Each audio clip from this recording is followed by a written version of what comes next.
our infrastructure is too costly because our standards are gold-plated. And Councillor Hubley will, during the next term of council, a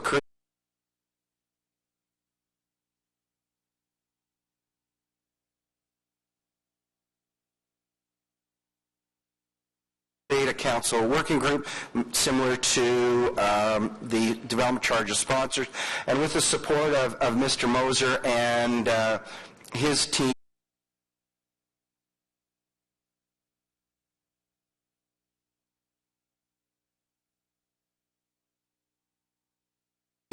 try to wrestle that issue down so that we can come to a common consensus among our residents, among members of council, and among the development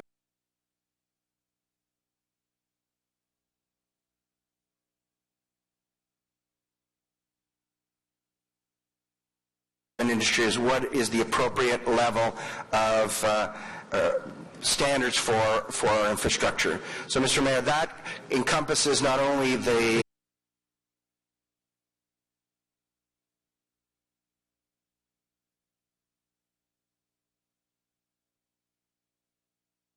charges, the policy changes that come out of the charges, and some of the where we're going from here with respect to some of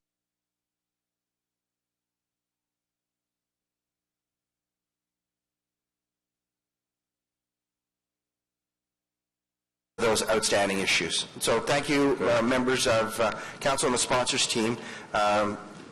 Mr. Mayor, back to you. Great, and I echo Councillor Hume's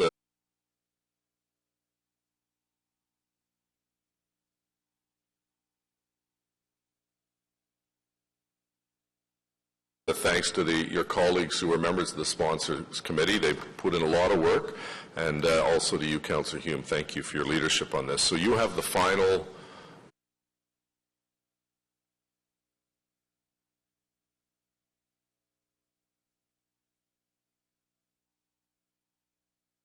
motion. Do we not have number 12 still before us? Yes.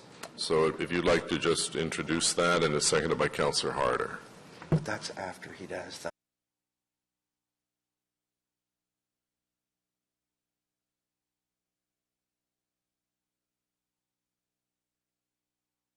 Sorry, Mr. Mayor, if you would call the report as amended. If we carry that, then we carry the this last motion.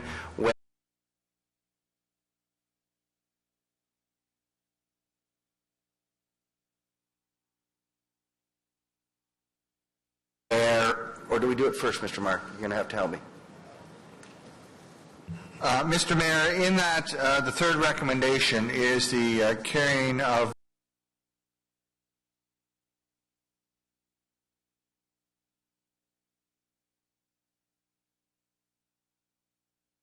the background study as amended by all the previous motions. I think Councillor Hume is right that if you could call the report as amended and then this motion.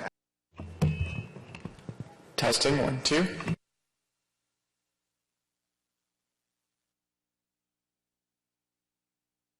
At the end, that would be appropriate. Okay, great. So we have item number 1, Planning Committee Report number 78, Development Charges Background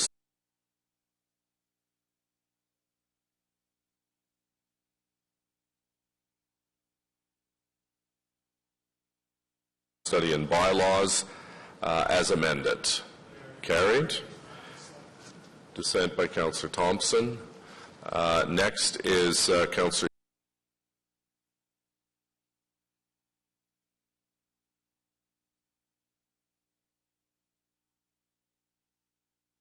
Hume and Harder's motion, please. So, Mr. Mayor, this is just the all-encompassing wrapping it up and putting a bow around it motion.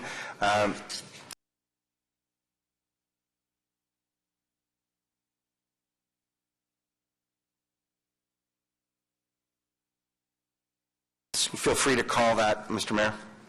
Okay, any questions or comments on the Hume-Harder motion?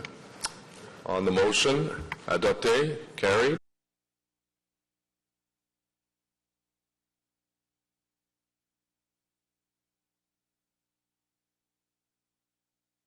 Thank you very much, and thanks to our staff for their work as well. So the next item on the agenda is Planning Committee Report number 72, Rapport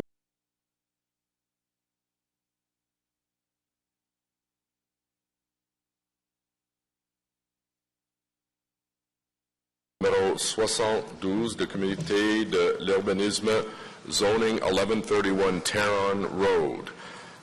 We have a motion by Councillor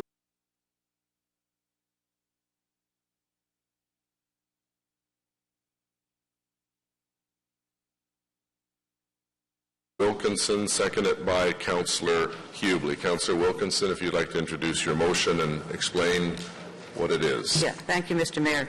Planning Committee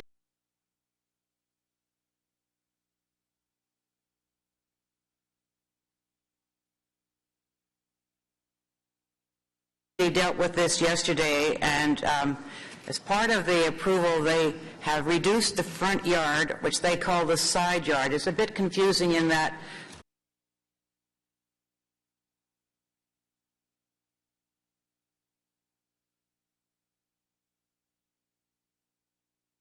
when they have two parcels together, they take the shortest one, which is actually part of Terron Road now, and it's where the hard easement is, and you can't even come in there. And so they call the front yard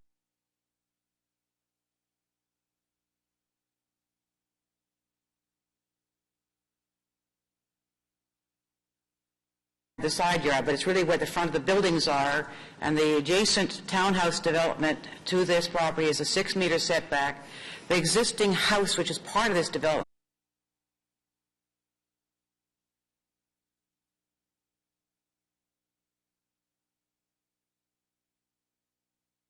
was a 6-meter setback.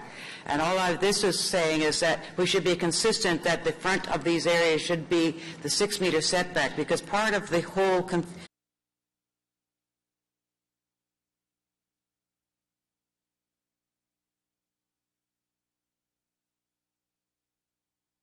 of Beaverbrook community, which is a residential community, is that you have very large setbacks along Terron Road. There are already 3 apartments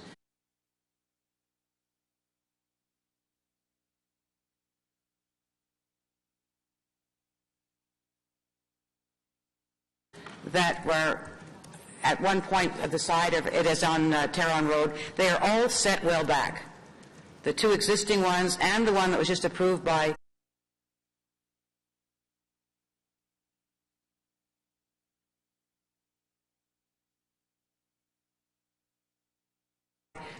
council about a month last year also is set back from Terron Road.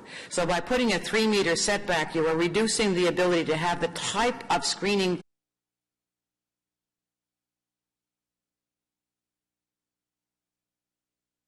Check 1, 2. which is part of the garden community concept on which Beaverbrook was built. And if we have this setback back, it gives that. It also enables me, firstly, I would not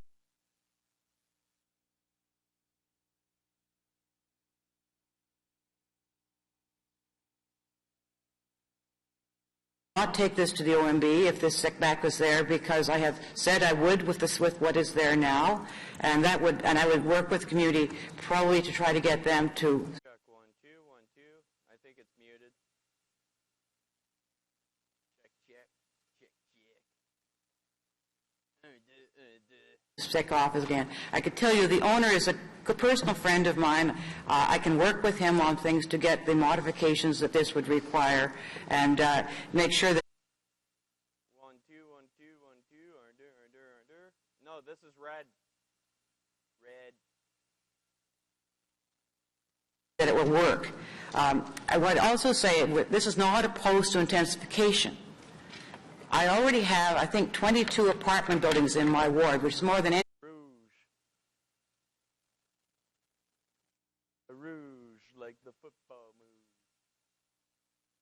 Which is good for only a point. Anybody else outside the Greenbelt. And 10 of those are 7 stories or more, including ones at 15 stories height. So there are large apartments, including within Beaverbrook, which is a mixed-use development. Check. 1, 2, 1, 2. 1, 2, 1, 2. Check. development, which has apartments, townhouses, singles, so that all different groups can live in this community. So having an apartment here will fit in if it's done right. So I'm not opposing. 1, 2, check, check, check. Still low. Higher, higher, higher. 1, 2, 1, 2, 1, 2. There we go. Having an apartment complex in this area at all. It's just a case of how we do it so it fits into the community. The other one that was approved last year, interestingly enough, That's good. Check.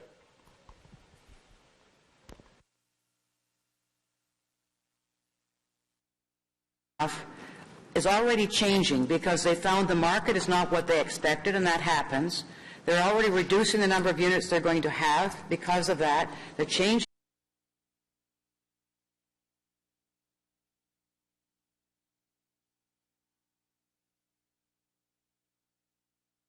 the outline of the building. So even in this one, once they start marketing, you are going to find changes happening. And if we have the setback the way it should be on this one,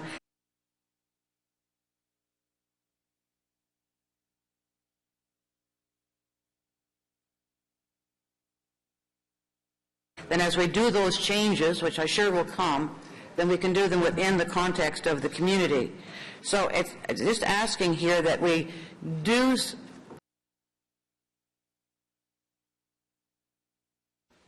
Check 1, check 2, check, check. follow what is the community standard along this particular road and have that 6-meter setback so the development will fit in to the community. It will require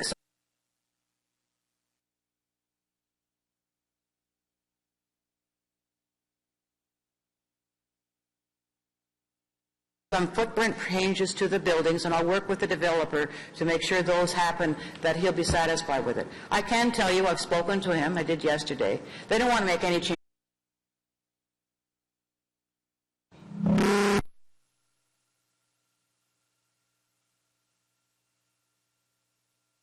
on anything. And I understand that. He's got the planning committee Councillor, saying you're that. just introducing it, so if you Oh, want to go sorry, on the list. I thought you wanted to speak But to it if- as well. Okay. No. Okay, so we have a motion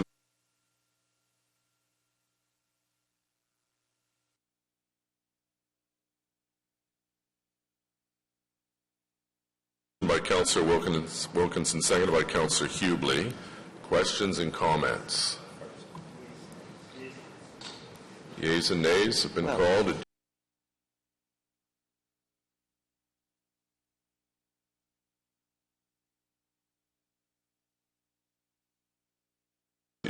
Did you want to wrap up, Councillor Wilkinson? Okay, if you want to wrap up. I have spoken with staff here today, and you didn't ask them.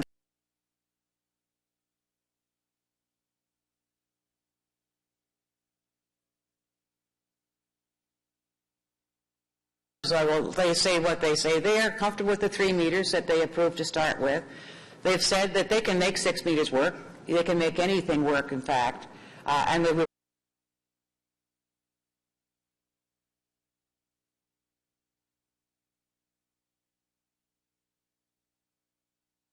willing to work with the developer on that. It would require a bit of change to the actual official plan, the bylaw, because it would, and so that would, they would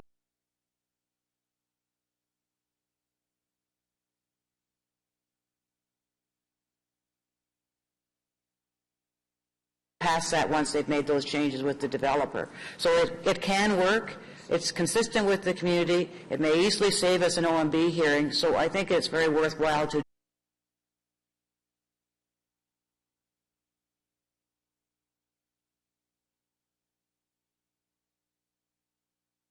do. And I will certainly support the developer in going ahead with what he wants as 9 stories, which the community does not really want, but which he has asked for to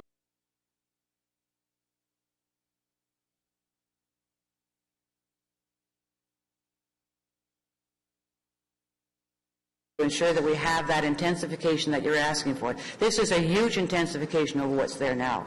And it's consistent that all of my whole ward has been going this way. So I think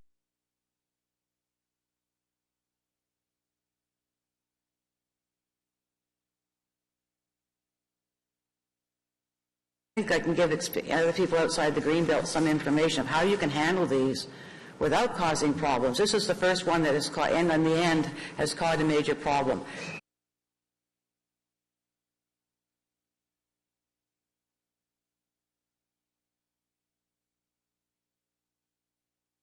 We have another one coming soon in Beaverbrook as well, where the developer has worked with the community, and you'll find this one the community will be supporting because they've worked out all the kinks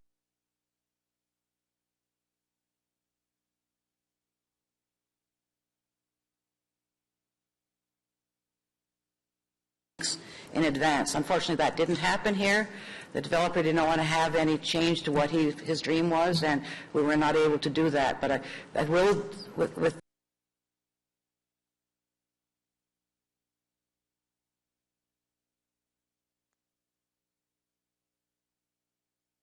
this one, I can get him to sit down, and we'll get something together that will really work well. Thank you. So yeas and nays have been called on Councillor Wilkinson's motion. Madam Deputy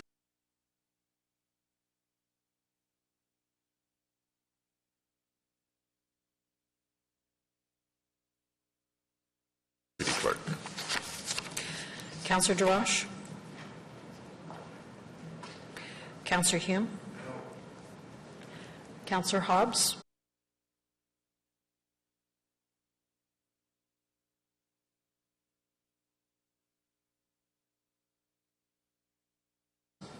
Yes. Councillor Holmes? Yes. Councillor Deans? No. Councillor Eglai?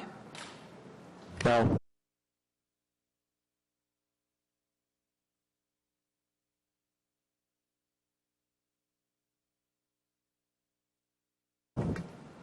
Councillor Taylor? Yes. Councillor Clark? Yes. Councillor El-Shantiri? Yes. Councillor Tierney? No. Councillor Chernyshenko? Yes.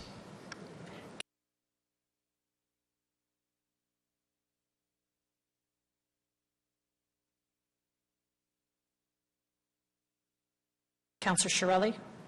Yes. Councillor Blois? Yes. Councillor Thompson? Yes. Councillor McCrae?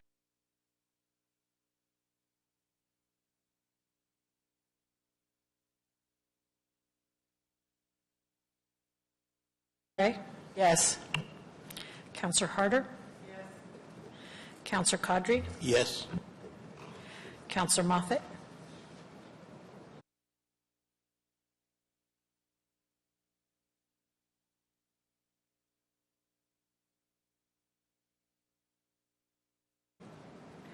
Conseiller Manette? Oui.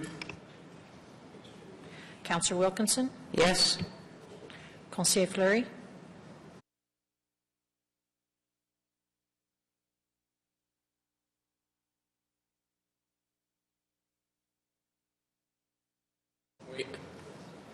Councillor Hubley? Yes. Councillor Blais? No. Mayor Watson?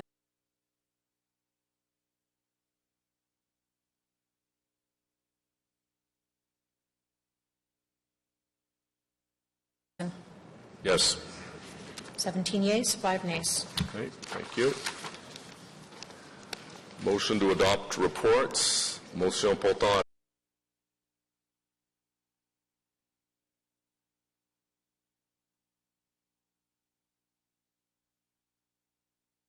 adoption de rapport. Councillor Thompson, please. Worship, that agriculture, moved by myself and seconded by Councillor Hume, that agriculture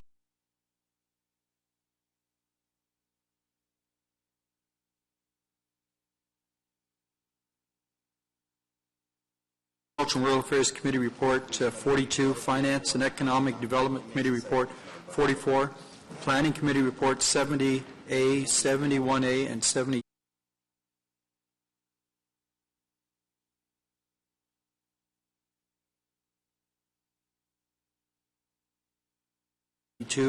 and Transportation Committee Report 38 be received and adopted as amended. Carried. Carried. Motions requiring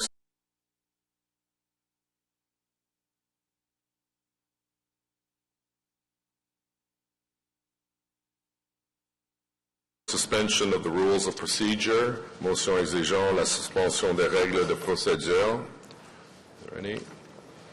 Notice the motion for consideration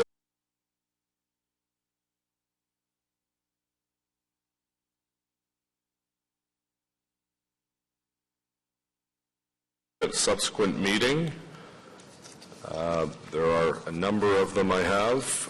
The first one is by myself, seconded by Councillor Caudry.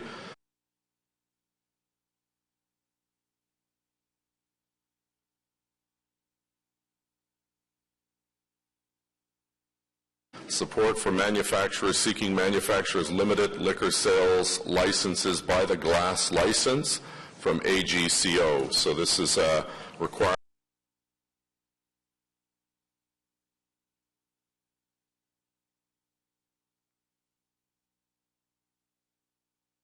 under the provincial legislation to allow breweries to have single-serve options on their premises. So we'll deal with that at the next meeting.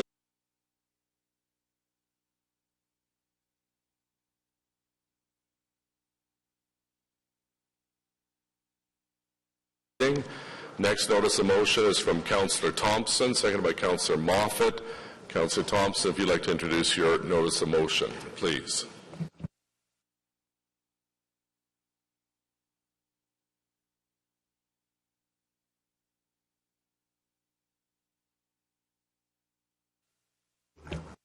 Mr. Mayor.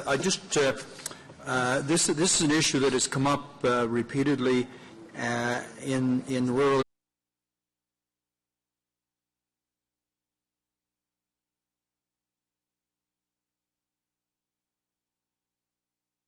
areas, specifically second time in Osgood Ward, and I'll just read, and I think you have before.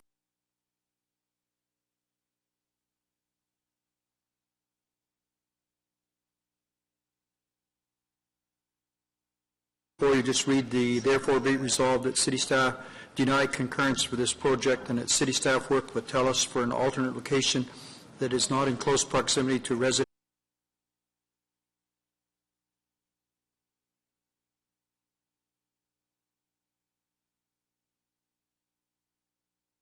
homes and schools. This has become a very uncomfortable situation for all people involved in the community and the two schools that are located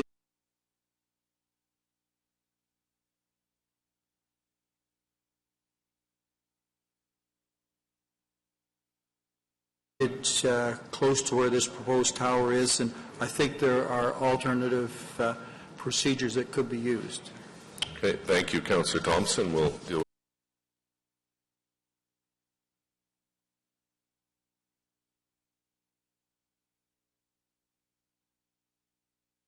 with that at the next meeting.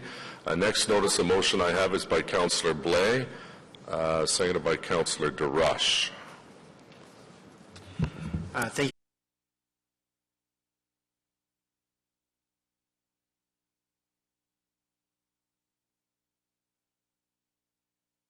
you very much, Mr. Mayor.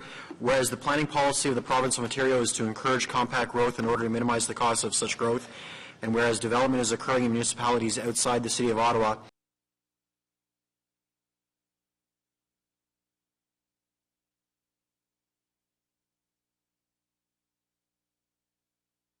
where such development makes extensive use of Ottawa infrastructure, in particular roads and transit, and whereas development outside the city does not contribute financially to the cost of city infrastructure,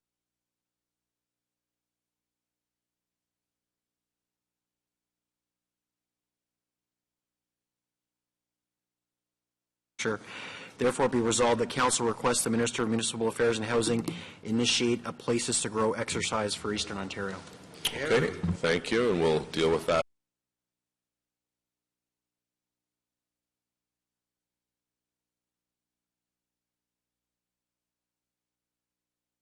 At the next council meeting. Are there any other notices of motion? Est-ce qu'il y a des autres avis de motion? No? Okay. Motion to introduce bylaws, Councillor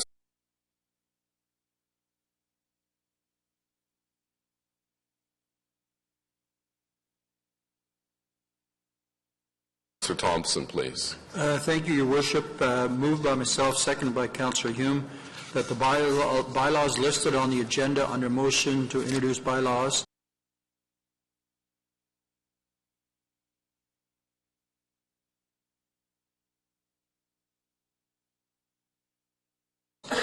three readings be read and passed, with the exception of bylaw titled A Bylaw of the City of Ottawa to amend bylaw number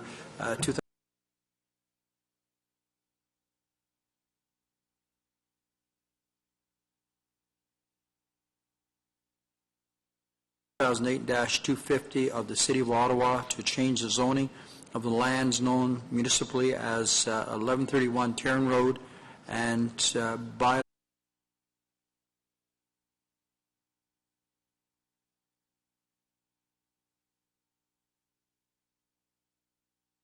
Law 2, Section 2, titled A Bylaw of the City of Ottawa designating the area within the territorial limits of the City of Ottawa as an area of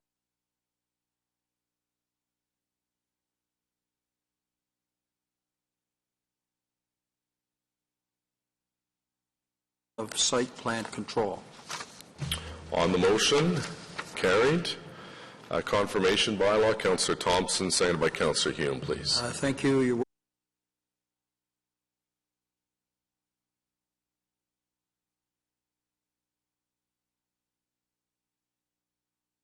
Worship. Moved myself, seconded by Councillor Hume, that the following bylaw be read and passed to confirm the proceedings of the council meeting of the 11th of June, 2014.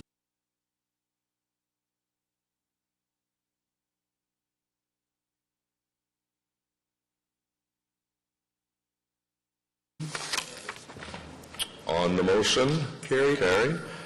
Thank you, Councillor Thompson. Inquiries, I have one written inquiry from Councillor Blais, please.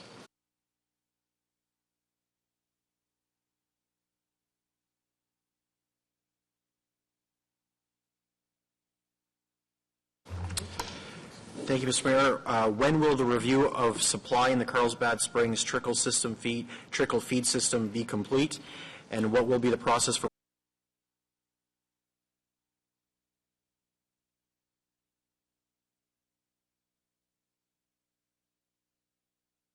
homeowners to apply for connection to this system? Thank you. Adjournment, Councillor Thompson. Thank you, Your Worship. Moved by myself,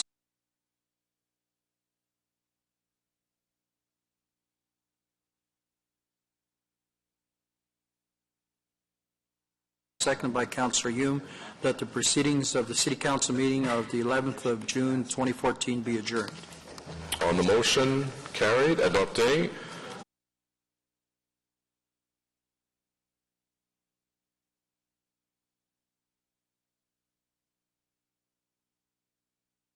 Thank you. Meeting adjourned. Merci beaucoup.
Yeah, Colin, we're going to do a sound check for O Canada.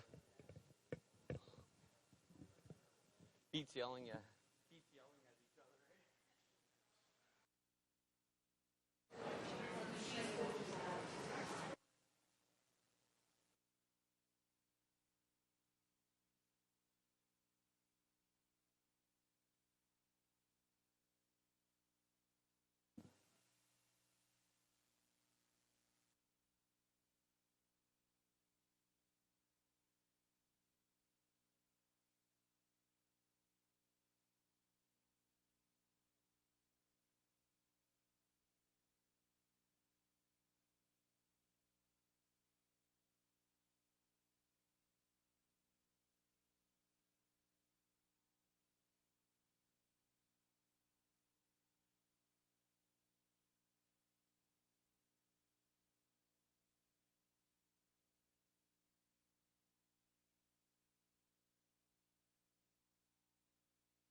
No.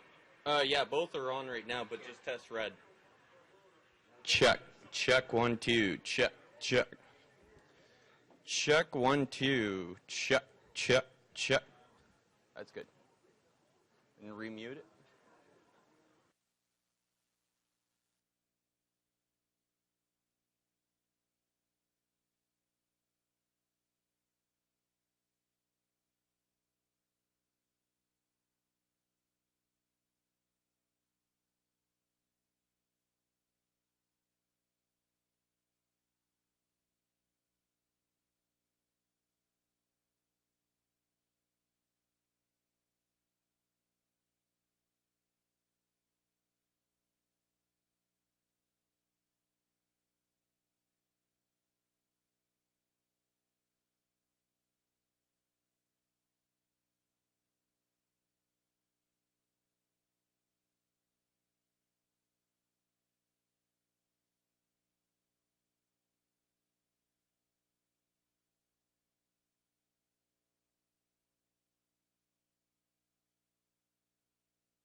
Good morning, ladies and gentlemen. We'll start the meeting in just one moment. On va commencer la réunion dans une minute. If you could take your seats, please.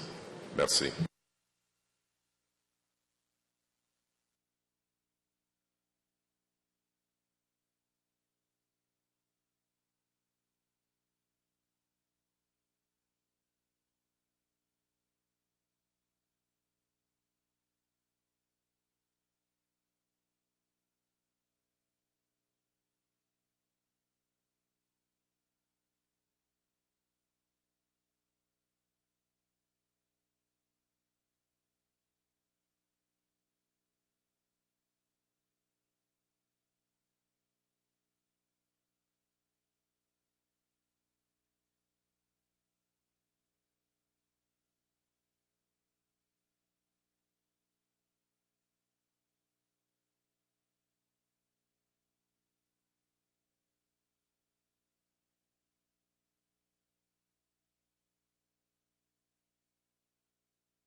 Good morning, ladies and gentlemen. Bonjour, mesdames et messieurs. Bonjour, mesdames et messieurs. Welcome to the City Council meeting for June 11th and 2014. June 11, 2014. For those who are able to, could you please rise for prayer and remain standing for the national anthem?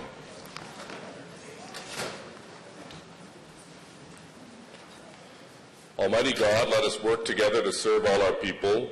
Dieu Tout-Puissant, aidez-nous à travailler ensemble afin de bien servir nos citoyens. Colleagues, I'd ask that you remain standing to join me in a moment of silence honoring the 3 Royal Canadian Mounted Police officers who were laid to rest yesterday in Moncton, New Brunswick. Fabrice Georges Gévaudan, Douglas James Larche, and Dave Joseph Ross.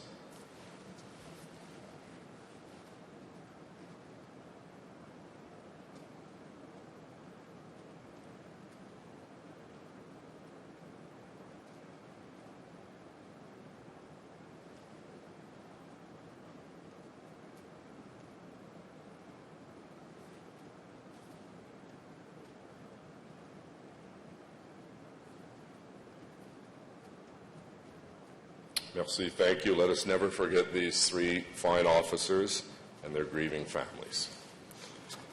It's now my pleasure to ask Councillor Chernyshenko to introduce our special guest who will sing O Canada for us. Councillor. Merci. J'ai beaucoup de plaisir. It's with great pleasure that I introduce our singer this morning. Garfinkel is a resident of the Glebe and will be graduating from Carleton in June with her Bachelor of Music honors in classical voice, where she's been studying under the guidance of tenor Denis Boudreau. She's the 2011 recipient of the W.H. Scrivens Trophy for the senior vocal section of the Kiwanis Music Festival. Samara has sung numerous roles with the Carleton Opera Ensemble and performed the national anthem at the Carleton University Convocations. She'll be pursuing her Master of Music in Classical Voice at the University of Ottawa in the fall. Samara Garfinkel.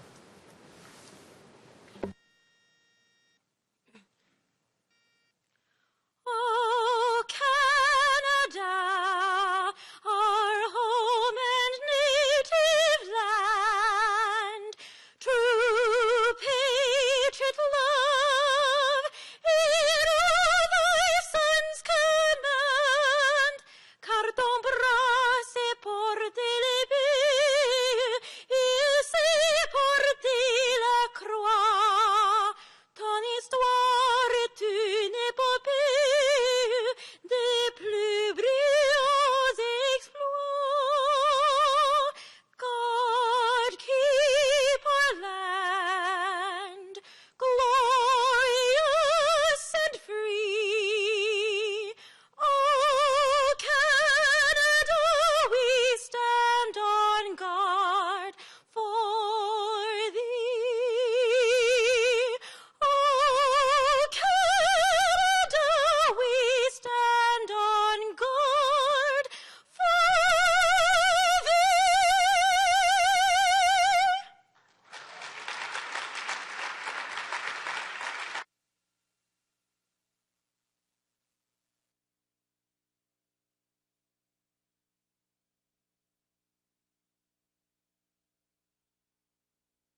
Well, thank you very, very much, Samara. That was beautiful. At this time, I'd like to invite Ms. Doreen Labano to the podium for this meeting's Mayor's City Builder Award presentation, as well as her City Councillor, Jan Harder. Ms. Labano, if you'd like to come forward. J'invite aussi Jan Harder. I would also invite Ms. Labano's councillor, Jan Harder, to join us as well. Have you here. It's my pleasure today to congratulate a very worthy recipient of the Mayor's City Builder Award for this council meeting.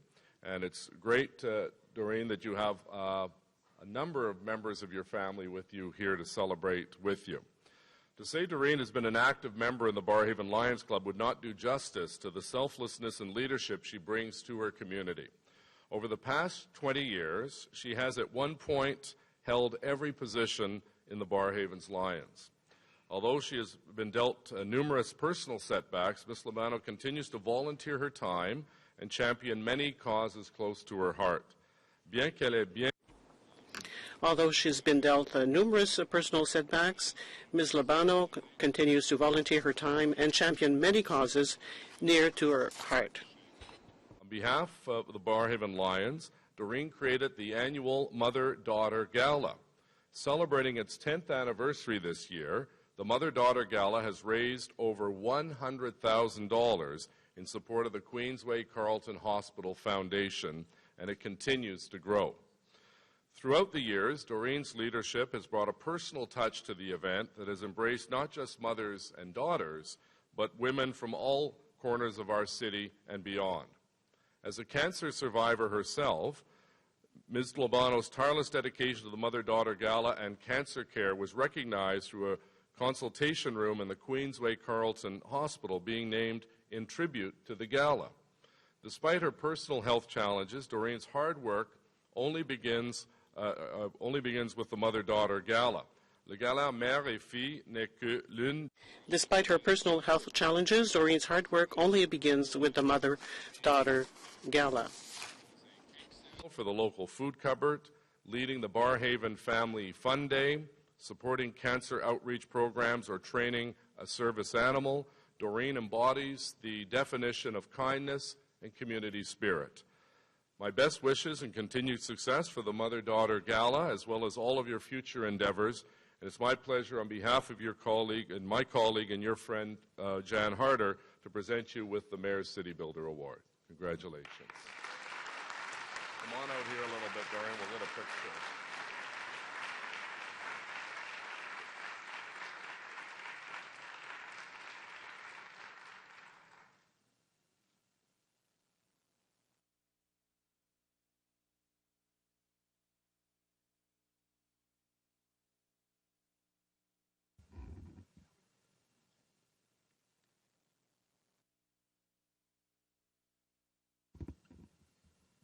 Thank you. Thank you, Mr. Mayor. Thank you, Councillor Jan Harder. Thank you for this special honor and award. I have been so blessed in my life. I have a wonderful family, 4 precious grandchildren who are here with me today. I would like to thank Kathy Donovan, who nominated me for this award. Thank Councillor Jan Harder for her support. I have met some wonderful people in my volunteer work over the last 20 years in the great city of Ottawa. If I may quote Ralph Waldo Emerson, "To know even one life has breathed easier because you have lived. This is to have succeeded." Thank you. I think we'll bring your family up to get a picture. The whole family. Sure. So I think it's great that so many members of your family are here, Doreen. Why don't you all come down and we'll get a big family portrait here. The whole family, the 4 grandkids. I know sisters and brothers-in-law from Cornwall are here. I think we'll just move this thing over here. sure I can do this. Whoops. There we go.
Thank you. Well, thank you, Doreen, and thank you to members of your family. We normally invite you to stay for the council meeting, but most people choose to leave. Our second and final presentation is the City Manager's Award for Excellence, and I'll ask Kent to come forward. Today, we have a wonderful opportunity to recognize City of Ottawa employees for their outstanding contributions both to the organization and to the community. Nous avons aujourd'hui une magnifique occasion de rendre hommage. We have this excellent opportunity to recognize City of Ottawa employees for their outstanding contributions both to the organization and the community. Does great work day in and day out for the residents of Ottawa. We can't celebrate them all, but each year we celebrate a few of the city's top performers as a way to say thank you and hopefully to inspire others to do even more. As nominated by their peers, these are employees who create an energy that is invaluable to our organization. It gives me great pleasure to share with you the recipients of this year's City Manager's Award of Excellence. Je suis très heureux de vous faire connaître les It gives me great pleasure to share with you the recipients of this year's award. Represent the highest distinction a city employee may receive under the Employee Recognition Program, which acknowledges efforts to go above and beyond the already impressive standards set by their colleagues. This year's awards recipients were recognized in several categories. Les lauréats de cette année. This year's award recipients were recognized in several categories. Priority goes to an employee who puts the needs of residents first in delivering top quality service to the public. The category Demonstrating Leadership recognizes city employees who lead the way in making the corporation a fantastic place to work. And finally, the category Turning Ideas into Results recognizes efforts to benefit the city through innovation. The last category was changed this year to ensure separate awards for internal and external initiatives. In previous years, community initiatives have traditionally received more recognition than internal ones. The City Manager made the change to ensure that we continue to recognize and celebrate the important innovations that happen both inside and outside City Hall. On behalf of my colleagues on City Council, I'd like to take this opportunity to congratulate not only the 4 award recipients, but all 257 of this year's nominees as well. I now ask Kent Kirkpatrick, who will have the honor of announcing the recipients. Mr. City Manager.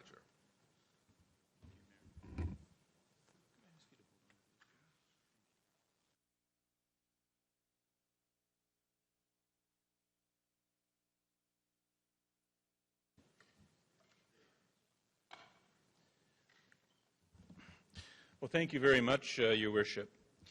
Il s'agit de la 8e édition annuelle des... This is the 8th annual City Managers Awards for Excellence, and every year we do this I'm again impressed by the outstanding quality of the nominees.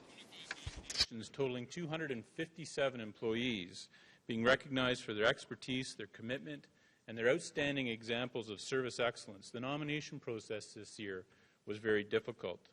Comme vous pouvez l'imaginer, il n'a pas été facile de choisir 4 finalistes.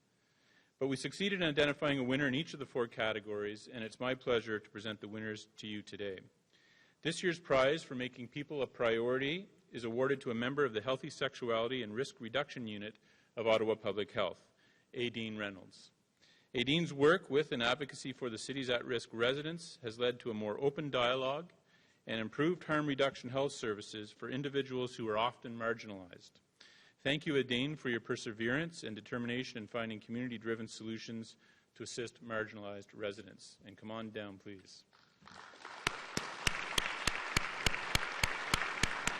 Right over here. Congratulations again. Yeah, I'll try to move over here.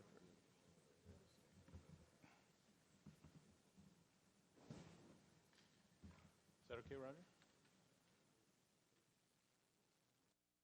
Just move that over a little bit, yeah. That's good.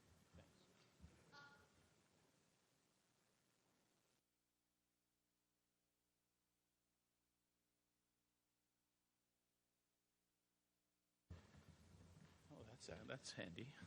Yeah. Okay, thank you.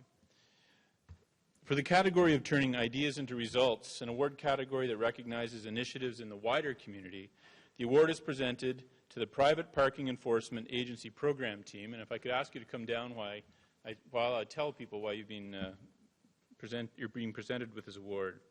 Cette équipe a mis en place. The team spearheaded an innovative approach to private parking enforcement. Common ticketing system for all private parking facilities, one whereby private agencies can issue city parking tickets. The team has ensured that residents and visitors have clear recourse to dispute tickets. I'd like to thank the team for developing a solution that strikes an important balance between meeting the interests of residents and private businesses.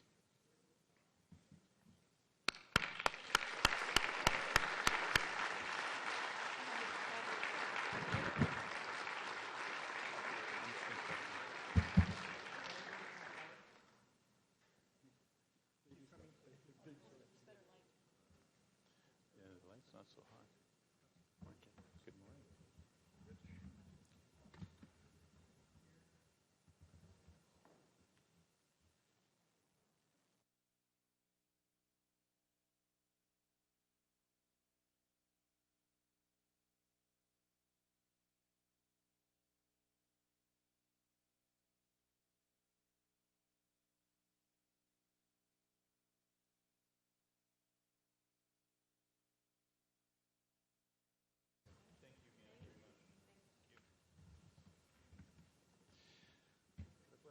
The second award for turning ideas into results, celebrating initiatives within the corporation, is awarded to a leader in the design and delivery of the city's e-learning program, Lorraine White.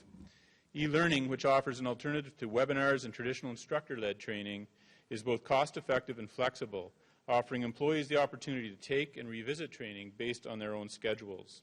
Lorraine's hard work has already resulted in the delivery of over 45 training solutions. Lorraine is unable to be here today, but we thank her for helping implement a system that will affect how training is delivered in this city for years to come. Congratulations, Lorraine.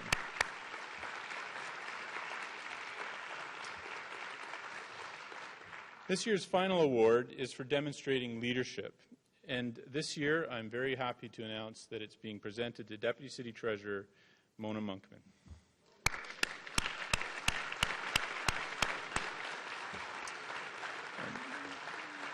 Everyone in this room, including council members, of course, knows Mona very well. I think it's really important to recognize that this award for leadership is one that's Mona's been nominated by her peers. The people in this corporation recognize Mona's very strong work ethic, her leadership behaviors, and her mentorship efforts very well. And I'd just like to add to that I've known Mona for a long time. We've both worked in the municipal finance industry for many, many years, and that That recognition for leadership and commitment is one that is widely held outside of the corporation as well. Mona is recognized as a leader in the municipal finance world and throughout her career and today. So thank you very much, Mona. I'm really happy to present you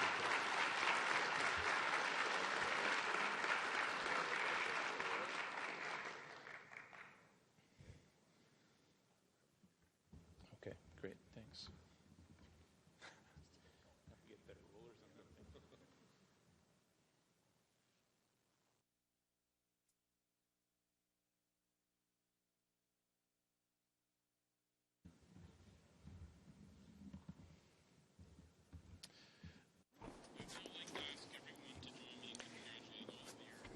Awards recipients on a job very, very well done.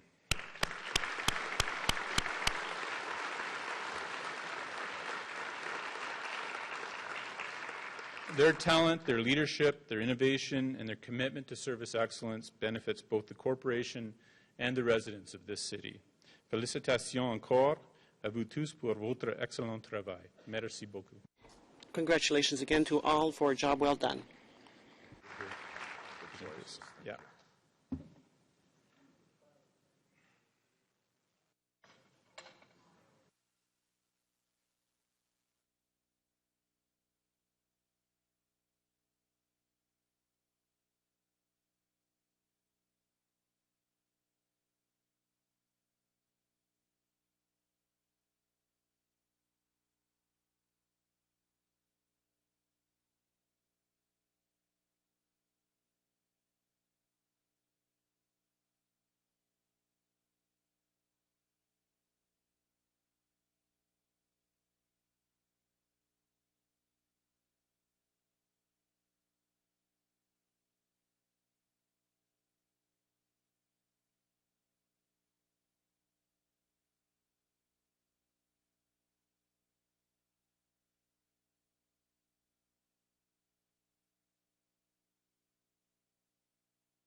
Great, thank you. Roll call, please. Madam Deputy Clerk, appel nominal.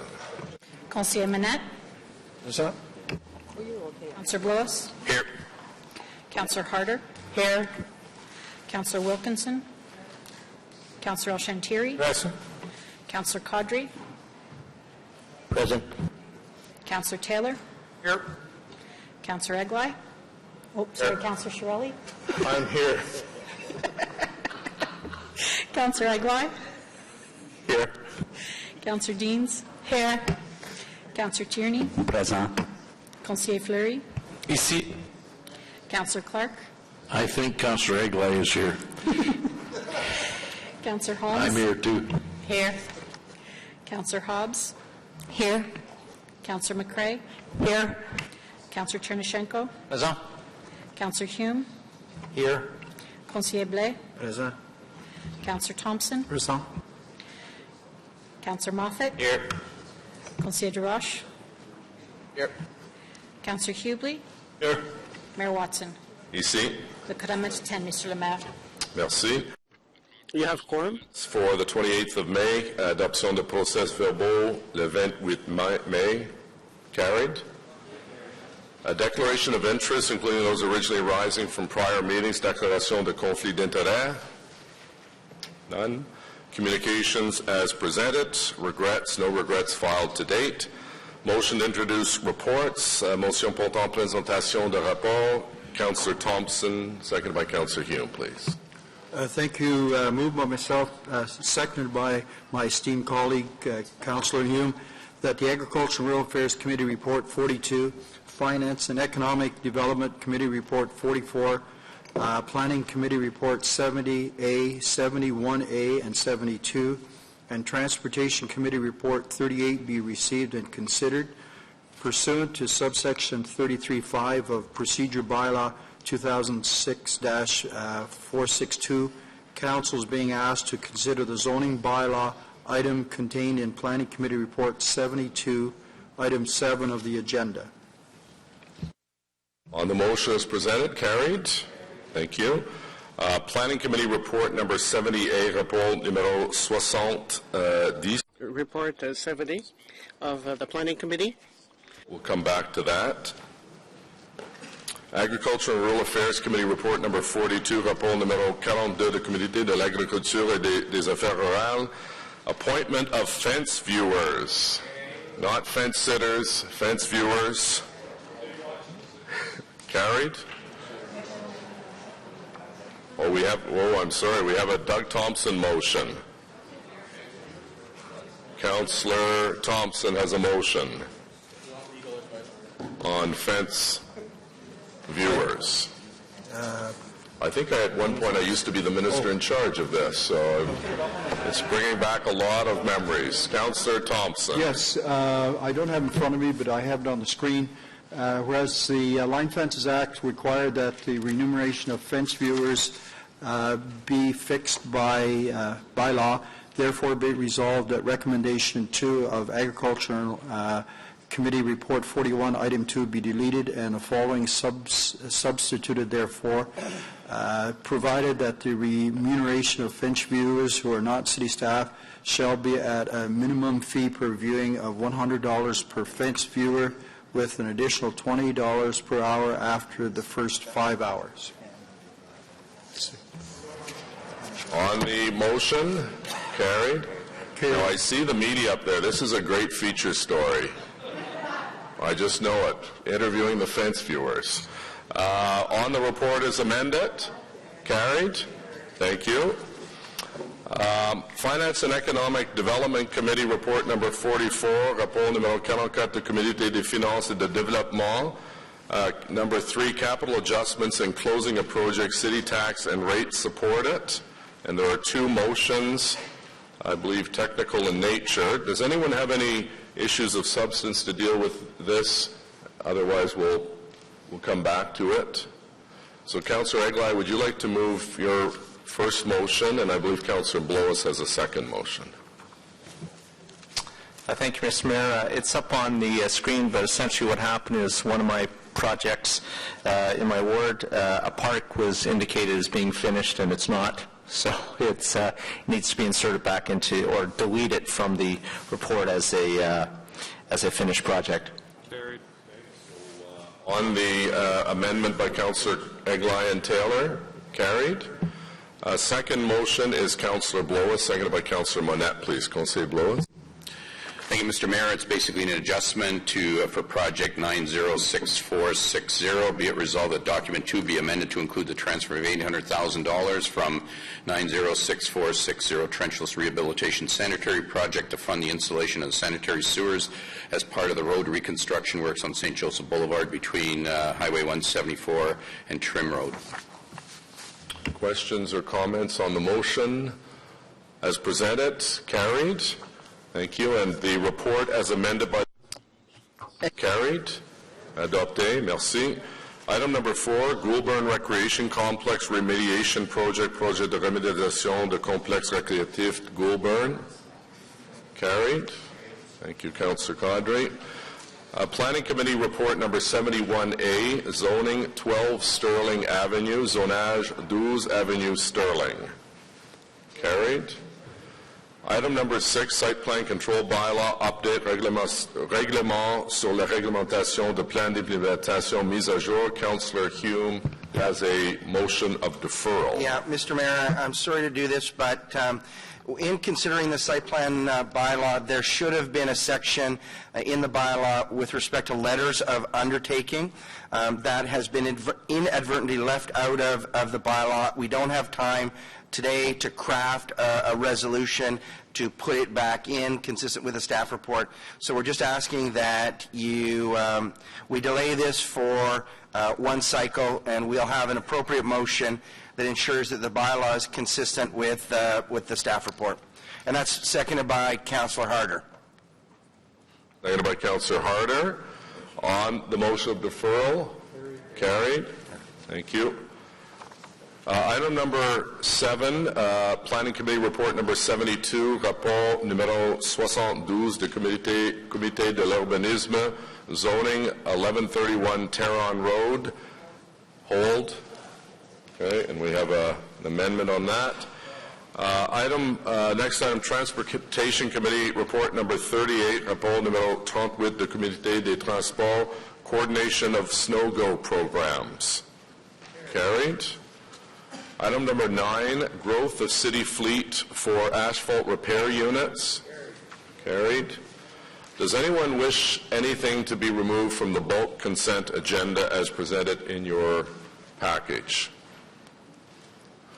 On the bulk consent agenda as presented. Carried.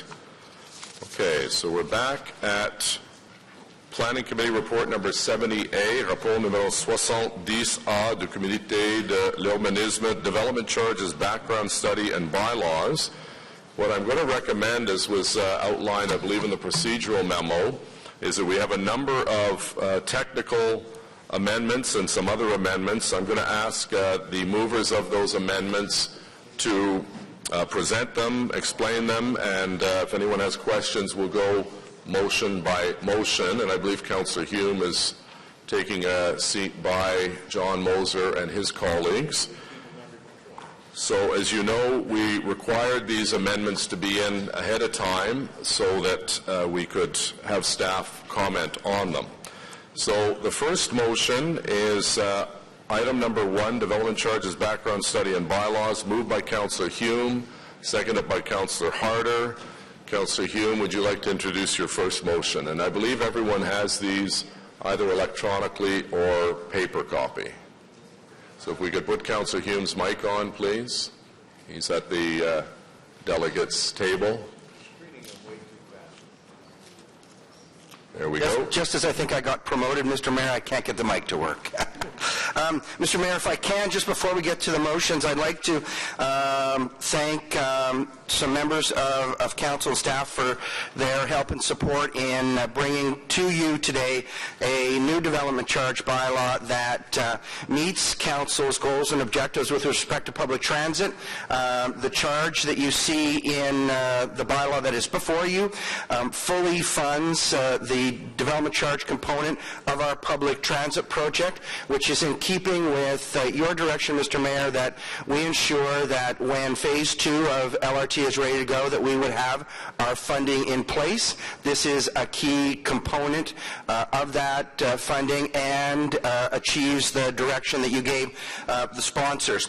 The rest of the bylaw that you see before you was led by a group of council sponsors, including myself, Councillor Clark, Councillor Hobbs, Councillor El-Shantiri, Councillor Hubley, and Councillor Cadre. I don't know how many times we met, but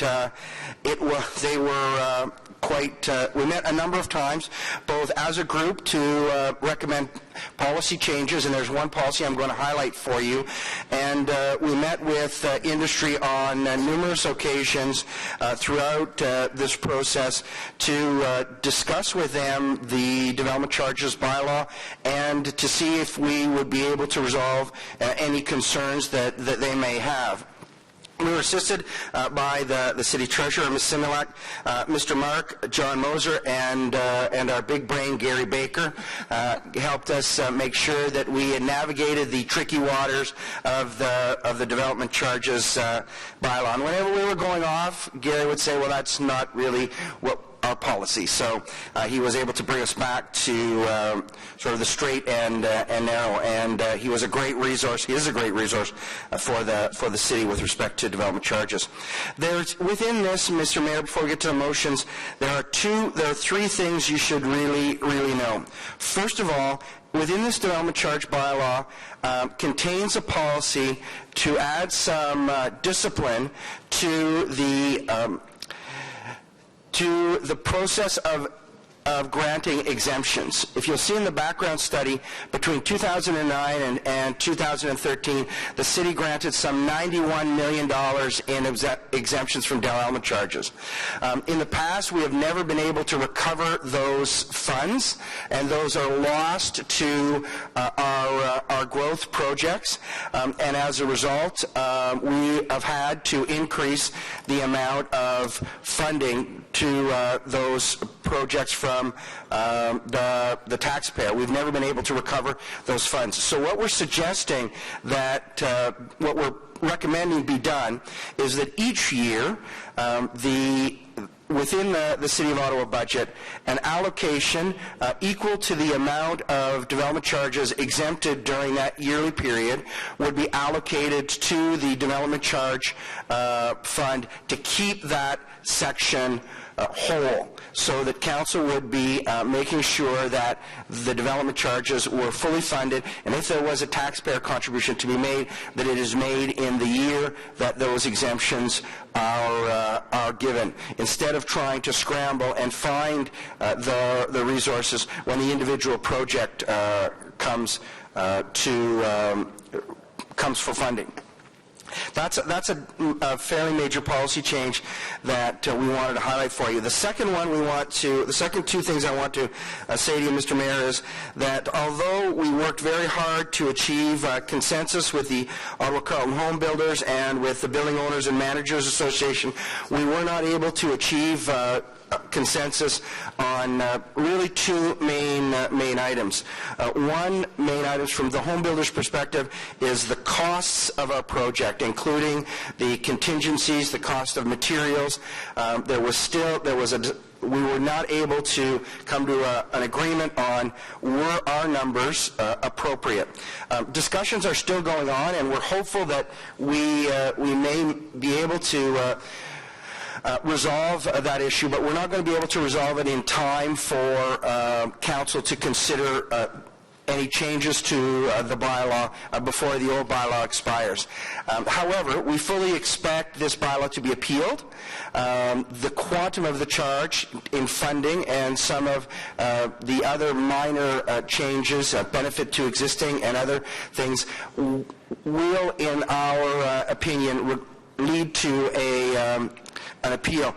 And as a result, we can continue to talk about some of the major issues and, if appropriate, deal with them through settlement discussions that we would bring to committee and council.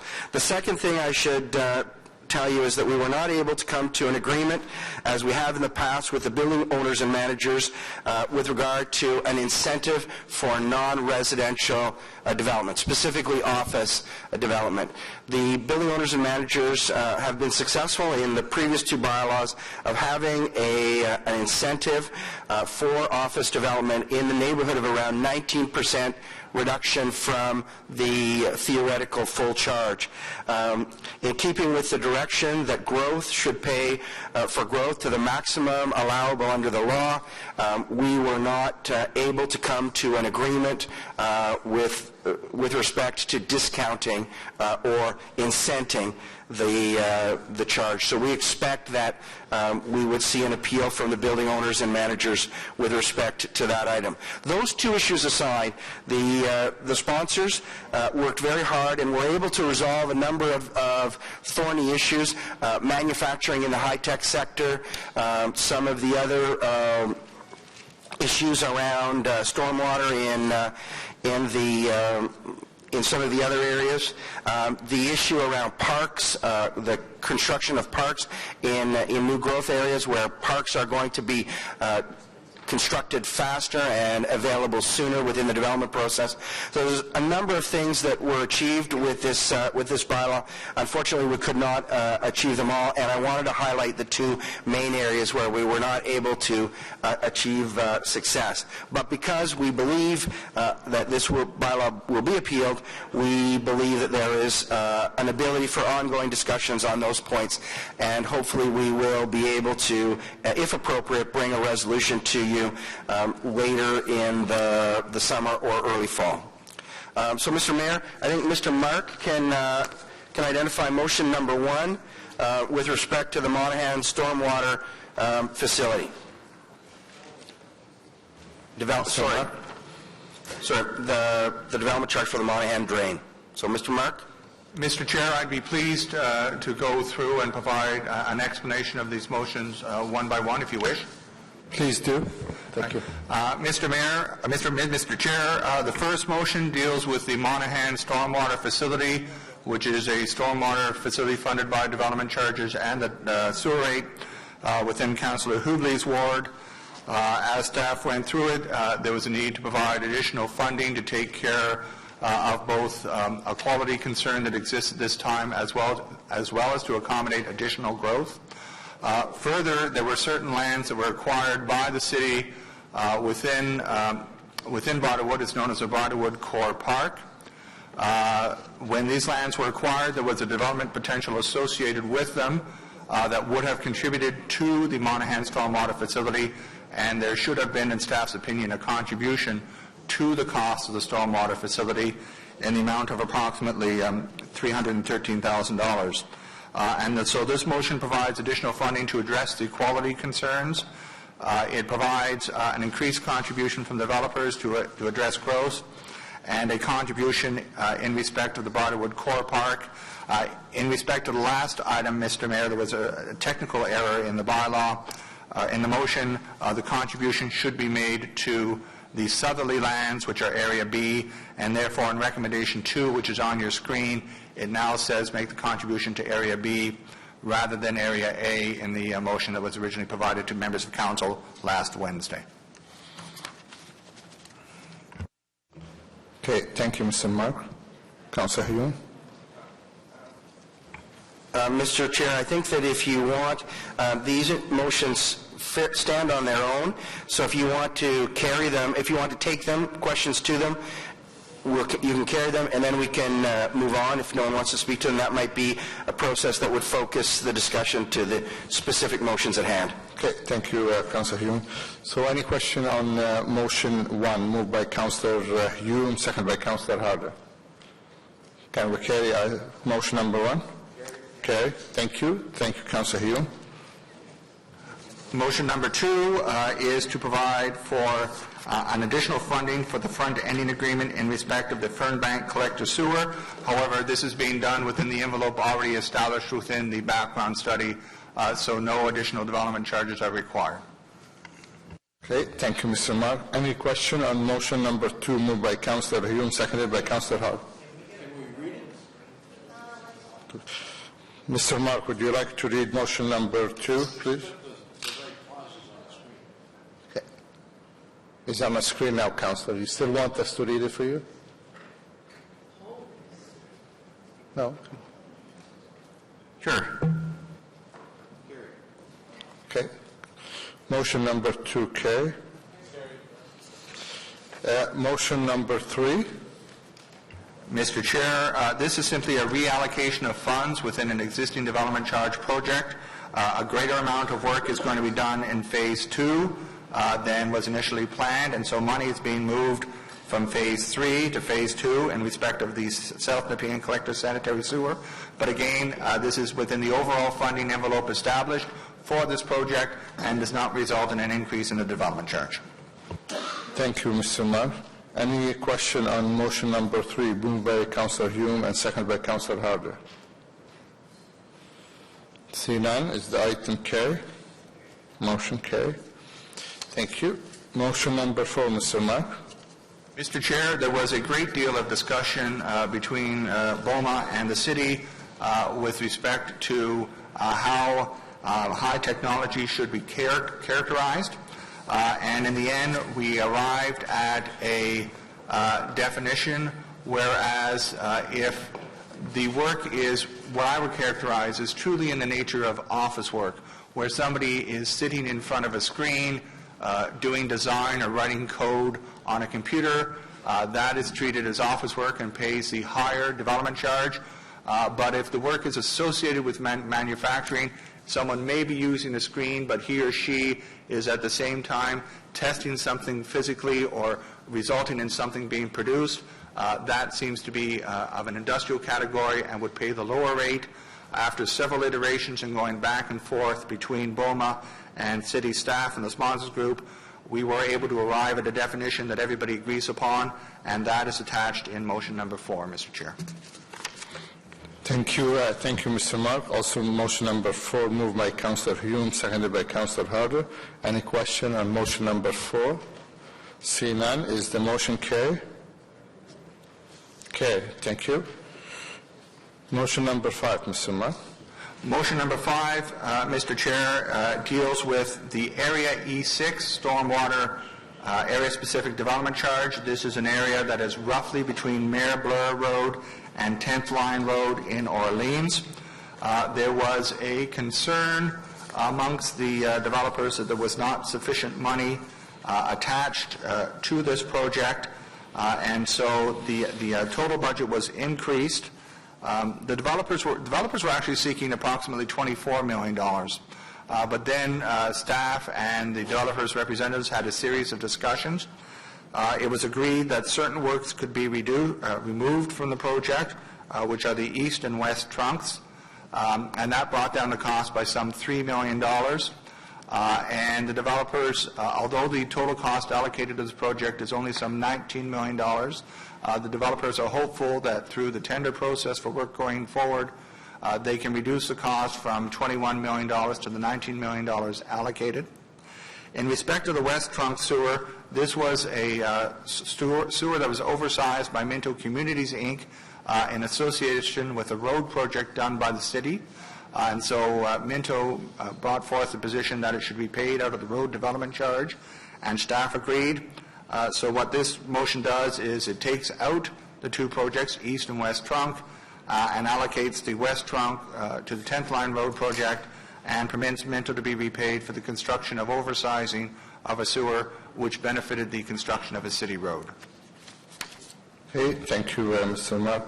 Any question on motion number 5? See none. Is motion number 5 carried? Carried, thank you. Motion number 6, Mr. Mark. Mr. Chair, motion number 6 is in respect of the Village of Richmond.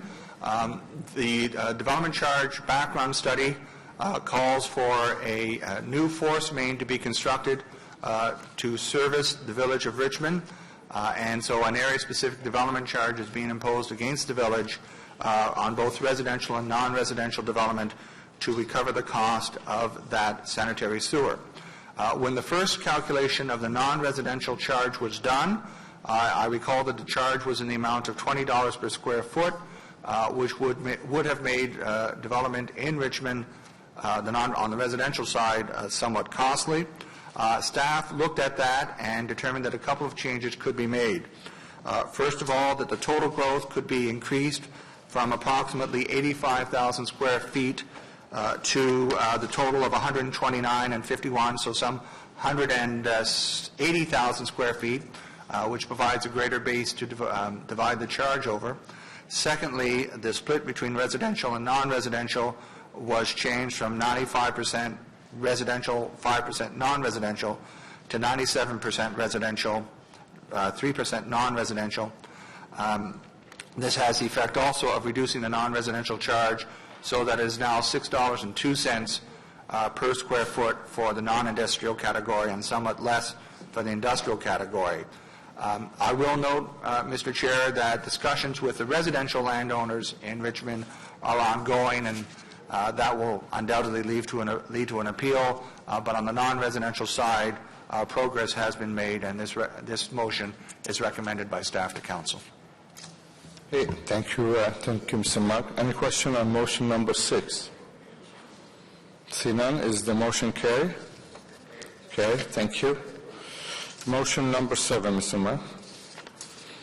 Mr. Chair, as part of the overall background study, it was determined that, as we saw earlier today in respect of 10th Line Road, that it is appropriate that the roads portion of the development charge absorb the cost of the stormwater that's generated by the road. Founders Avenue, formerly known as the North-South Arterial in the Fernbank community, had come forward to committee and council for a front-ending agreement, which was at $11.165 million. Subsequent to that was the decision to include in the roads component the stormwater charge, which is an additional $800,000. So to provide the authority for the front-ending agreement in respect of the stormwater charge to match up with the background study, it's requested to increase the front-ending agreement authority to $11.964 million, Mr. Chair. Thank you, Mr. Mark. And on motion number 7, any question from my colleague? Seeing none, adopted. Thank you. Mr. Mark, motion number 8.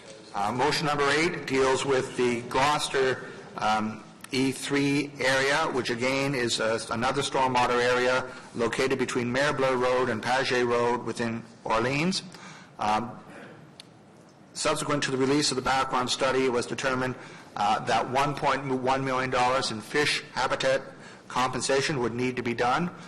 This is 100% funded by developers through the development charge, and so it is requested that the charge be increased to reflect the $1.1 million in fish habitat compensation. That's on motion number 8. So on motion number 8, any questions? See none. Is the item carried? Okay, thank you. Just to my colleague on back to motion number 6, there was the rule proceed to be suspended, so we carry the suspension as well. Then we carry the motion. Mr. Mark, motion number, I believe, number 9. And that motion moved by Councillor Ruxarelli and Councillor Sharon-Shanker. So, Mr. Mayor, Mr. Chair, maybe if just for ease of dealing with these, the last two items, items 9 and items 10, are probably the ones that are going to spark the most discussion. If you could take item number 11, we could dispose of that one. Item 12 has to come last, yes. And then item 12 has to come last after we debate 9 and 10. That would at least get all of the non-contentious staff motions out of the way, and you could focus on items 9 and 10. Okay, so you're suggesting we deal with item number 11 now? Yes, that's correct, Okay, Mr. so Mayor. Councillor Caudry is moving this. Seconded by Councillor Hume. Councillor Caudry. Mr. Mayor, if I can assist, this was a matter that came to resolution between the release of the staff motions on Wednesday of last week and the deadline for council's motions on Friday. So this was a motion written by staff that Councillor Caudry agreed to introduce. Area 6 is an urban expansion area south of the Fernbank area within the Stittsville area. There is to be a sanitary sewer pumping station intended for that development. Staff reviewed the matter and determined that it was appropriate to include it in the background study, and that tentatively that the time frame for the pumping station would be 2018, but that date would be reviewed based upon affordability and the progress of development in the area. Staff are therefore recommending this motion to council. Councillor Caudry, would you like to add anything to Mr. Mark's comments? Mr. Mayor, Mr. Mark has summed up the motion very, very well. The only thing I'm going to add to it is that in terms of the pumping station issues in my ward have been an ongoing issue, affecting Hazeldean Road Pump Station and another one in Fairwinds. So I think this is a good motion, and I think, I'm looking for support from my colleagues in order to approve this motion. Okay. Thank you. So we have a motion by Councillor Caudry, seconded by Councillor Hume, supported by staff. Any other questions or comments on the motion? Carried. Adopté. Dissent by Councillor Blais. and Thompson. Okay, the next motion is number 12, moved by Councillor Hume, seconded by Councillor Harder. Oh, I'm sorry. No, Mr. Mayor, that's the motion that has to come at the very end to Right, so we're back at encompass... number 9 now. Yes, exactly. Okay, so item number 9 is moved by Councillor Shirelli, seconded by Councillor Chernyshenko. I think Councillor Shirelli would like to introduce it, and then I believe either the chair or staff would have a comment. Yeah, I'll probably have a couple of questions as well. Okay. Do I ask questions now? Or? No, why don't you introduce it now and just give a brief overview as to its intent. Okay. The motion is on your screen, and it's basically to delete the proposed exemption, development charge exemption for land around the stations. And the theory was that the development charge exemption around the stations would encourage development quicker for those areas to help reach our goals. I have a number of problems with this. First of all, we have a principle that development charges are supposed to be paid by everybody because every new unit of development brings new demand on our services, and those services have to be paid for one way or the other. So the choice is, do the people who are creating the need for the service pay, or does the existing taxpayer pay for somebody else's service? I think that principle still should apply here, that growth should pay for growth. Secondly, when a property owner suddenly has a transit station located right near the property, they have a huge economic windfall. The value of that land increases significantly. So the incentive is already there. Sorry, Councillor, we're just going to let you introduce it. Okay. If you want to start the clock now in your time, you can do that as well. It's okay, I'll wait. What's that? Oh, wait, can I ask questions? Do I ask questions now or later? Yeah, no, we'll ask Councillor Hume as the chair of the committee or staff to offer a comment, and then you can get back on the list. Councillor Hume, please. So thank you, Mr. Mayor. First of all, in the last development charge bylaw, this exemption, which is a 50% reduction in the roads component of the development charge for apartments only, is coupled with the requirement to only provide one parking spot for those apartments. So it's a two-pronged approach to getting development around transit stations and reducing the required parking. The sponsors group looked at this, and in terms of the reduction last time was on the entire transit network, or the rapid transit network, I should clarify. And over the period of the bylaw, the exemptions amounted to some $5.8 or $5.9 million in the reduction in the roads and related services component. So when the sponsors looked at it, and they tried to balance off the exemption with the desire to promote growth around the transit station. So the recommendation, and it is before you, was to reduce the exemption from its broad base to strictly the Confederation line and the Confederation line stations. And at that point, the sponsors and staff felt that they had struck the appropriate balance between the financial requirements of the development charge bylaw and the desire to locate growth where you really want it, because we want to see growth at those TOD areas, and this is another tool to ensure that growth, and specifically residential growth, occurs, because we know that development at those transit stations is going to be part of the success of our LRT program and the investment that we're making there. So that was the rationale behind the reason to provide the exemption. And when we looked at the value, the entire transit network was 5.9. We felt that if we're going to the Confederation line, it would be less than than that. So it seemed to be an appropriate balance of the need to provide, to provide encouragement to see apartment development at our transit stations, and recognizing the financial reality of the development charge bylaw. And I don't know if Mr. Moser wants to add anything to that from his perspective.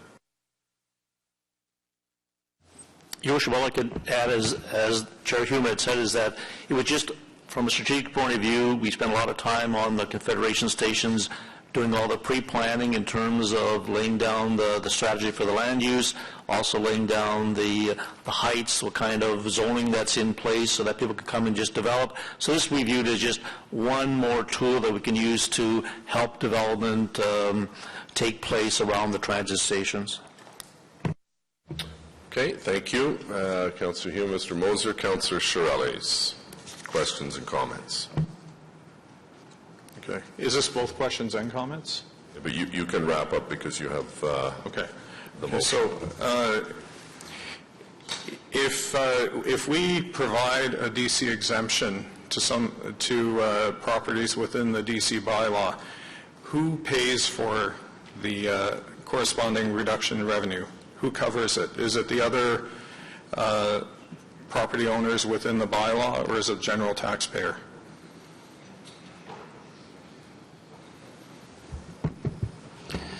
Any exemption that you give, or in this case it's not an exemption, it's a reduction, is not recovered from the other developments under the Development Charges Act. That does not become something that you can add on for other developers to pay, so it becomes a city responsibility. Okay. All right. I guess next question is the relationship between this exemption and the 260 land deals corresponding to the Confederation line.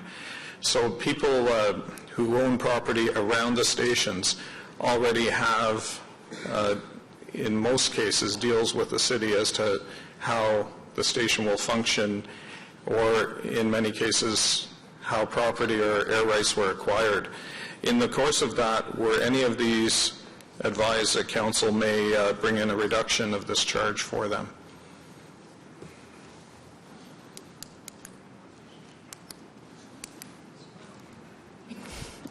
Are you referring only around the Confederation line, or are you talking about... Around all transit stations. Around all transit stations.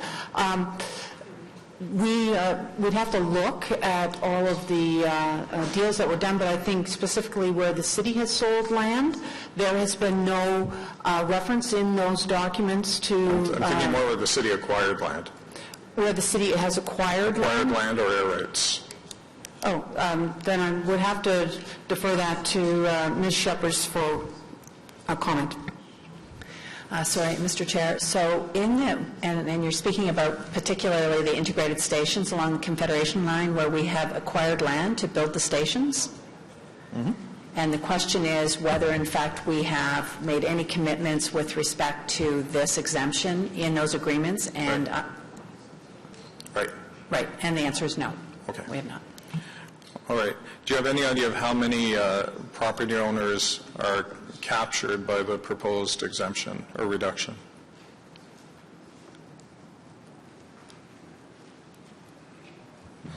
No, Your Worship, we don't know the exact number.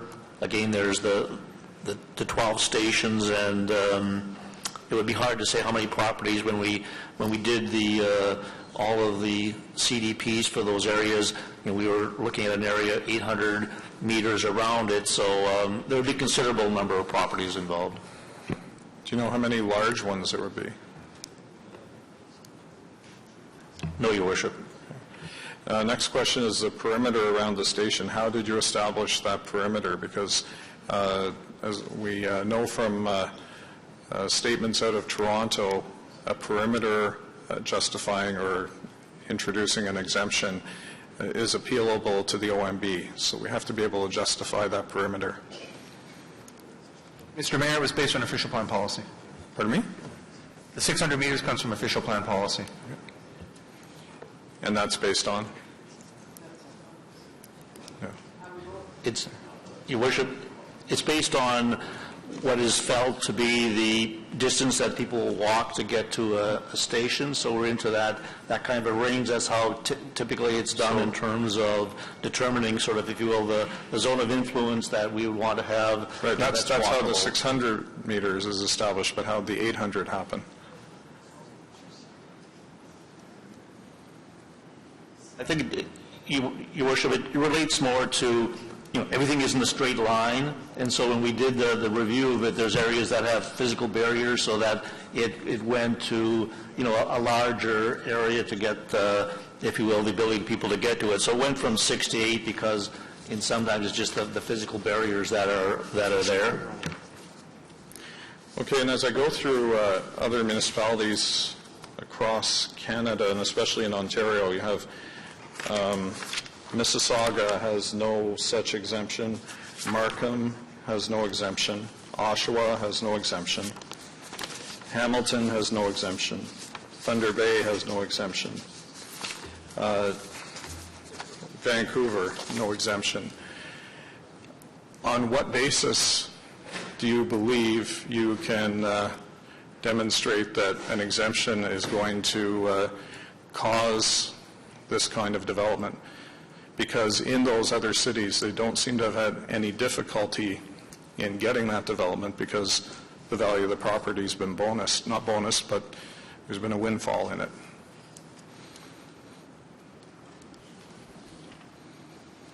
First of all, we've spoken to the City of Vancouver, and Vancouver does not collect development charges for transit, and therefore does not have any transit-related incentives. But this flows from our last bylaw, that we have had an exemption or an incentive in our last bylaw to incent transit along our development along the transit way within 600 meters straight line. But if you have to walk more than 800 meters, you don't qualify for the exemption. So it's a pretty focused exemption around our transit stations. Do you have any examples of areas in the country where an exemption or a reduction has been put into place and has actually succeeded in increasing development beyond what was expected anyway?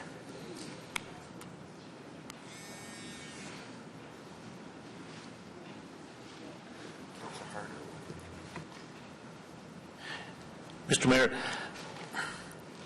we've certainly looked at this in a number of studies that we've done. The last one that we did was last year, where there was the IBM study, the Smarter Cities, where we did look at how we're going to be able to have development take place around the stations. And one of the, from a long list of items that they spoke to in the report was, things like having the zoning in place, having a quick development review process, and they didn't include that, having, reduced development charges as, again, assisted to have development take place. So we've looked at it from a theoretical point of view. You looked at it in terms of how we're going to help, people get in there early. The other point, just want to mention, in some ways, it's an incentive to be able to have people, development take place, but it's also an incentive to have people not provide additional parking. So we try to, and this relates to apartments where, in advance of a station, we want to make sure that the right amount of parking is provided and not more than needed. This is one way of being able to accomplish that. Okay, I understand the theory, but we've looked, I can't find one example of where this kind of reduction is given, let alone where it's given and has produced the result expected or hoped for. So I guess the next question would be, in the areas where they don't give this exemption, what happens with development? And I go to Toronto, and you know how I find out where the transit stations are? I look up and I see the development. And it just happens because the value of the land around the station is so much higher. Anyway, I will stop at this point. Okay, thank you. Councillor Blais? Thank you very much, Mr. Mayor. Sorry, I apologize. Councillor Hume, did you have a... Let me get his mic on. Sorry, Mr. Mayor. I just wanted to, for fear of prolonging this, Councillor Shirley, but one of the things that we are finding, and Councillor Harder may be able to speak to it, is that this incentive, and she's got a motion that widens the incentive because she's seeing it happen along the transitway in her constituency, where you're getting developers building along the transitway, higher heights and more density that are coming and saying, you're giving that away, I'm planning on that, and this is why I'm developing in that area. I think it's the Campanelli proposal at Longfield Station has been predicated on and went there because of the incentives. So if you're looking at an example, if you're looking for an example, there's one in our own backyard. So.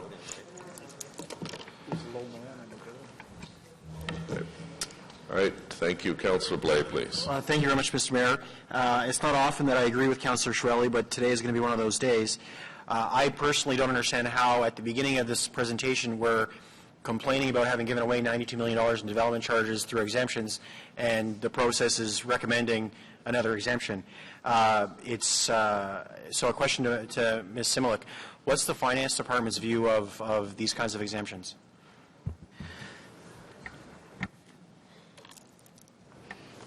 Mr. Mayor, being conservative in nature, the finance view is always we prefer not to give money away. But we understand that this is a development tool that Mr. Moser is looking for to be able to encourage development in that area, and given your significant investment in the Confederation line, he would like to see, and I guess the rest of the city would like to see, that we use whatever we can to make certain the growth goes there. Perfect. And what's the risk in implementing this exemption?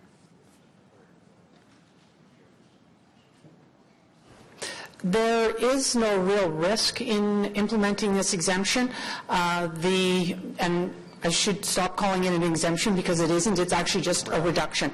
There's no risk in implementing this reduction. The city is not funding the share that is being forgiven, and so it ends up just falling onto the next bylaw as we make an adjustment to the reserve fund balance to make it to give credit for the fact that this reduction happened during the life of the bylaw. But could this not lead to the city taking on additional debt in order to fund those road projects at the far end of the TMP? No, this wouldn't result in additional debt. What would happen is the only debt we put on for development charges is when a project comes in higher than we have in the background study. Yeah. So that is the portion that gets allocated debt. The rest of it ends up being a charge against the reserve. And so if there aren't sufficient funds in the reserve ends up being in a deficit, and that deficit gets incorporated into the next charge. So this would not result in the issuance of debt by the city. Okay, and we have no estimate as to what the financial impact this has. At this point in time, we don't. The last bylaw was roughly $6 million that was given away for this reduction. It is a smaller area, but I understand it's meant to be higher intensification. So I would think as a minimum, it would be no more than what you have already done in the last bylaw. Well, as I said, I'm not a big fan of this. It seems to me that it's, as Councillor Shirley said, these property owners have hit the jackpot. It's like subsidizing someone's Lotto Max win after they've won the big one. So I'm not going to be. I'm supporting of the motion. I don't support this reduction. It just doesn't seem to make any sense to me. Thanks. Okay. No comment. Thank you, Councillor Aguilar, please. Thank you, Mr. Mayor. So I have a hypothetical question for staff. Let's assume we pass this motion this morning, and it turns out that Councillor Shirley is wrong, which has certainly happened before. Is there anything stopping us from, when we review the bylaw again, inserting something like this back? In other words, in a sense, treat Councillor Shirley's motion almost like a pilot project for the next number of years? Mr. Mayor, if the reduction were taken out of the bylaw and there was a desire, council, for whatever reason, some years later to reinstate it, there's a process requirement that one has to go through. So there would have to be a background study generated, notice of it given, a public meeting held. But having met that process requirement, yes, it could be reinstated subsequently. Okay, I'm going to be supporting Councillor Shirley's motion to see if he's right this time.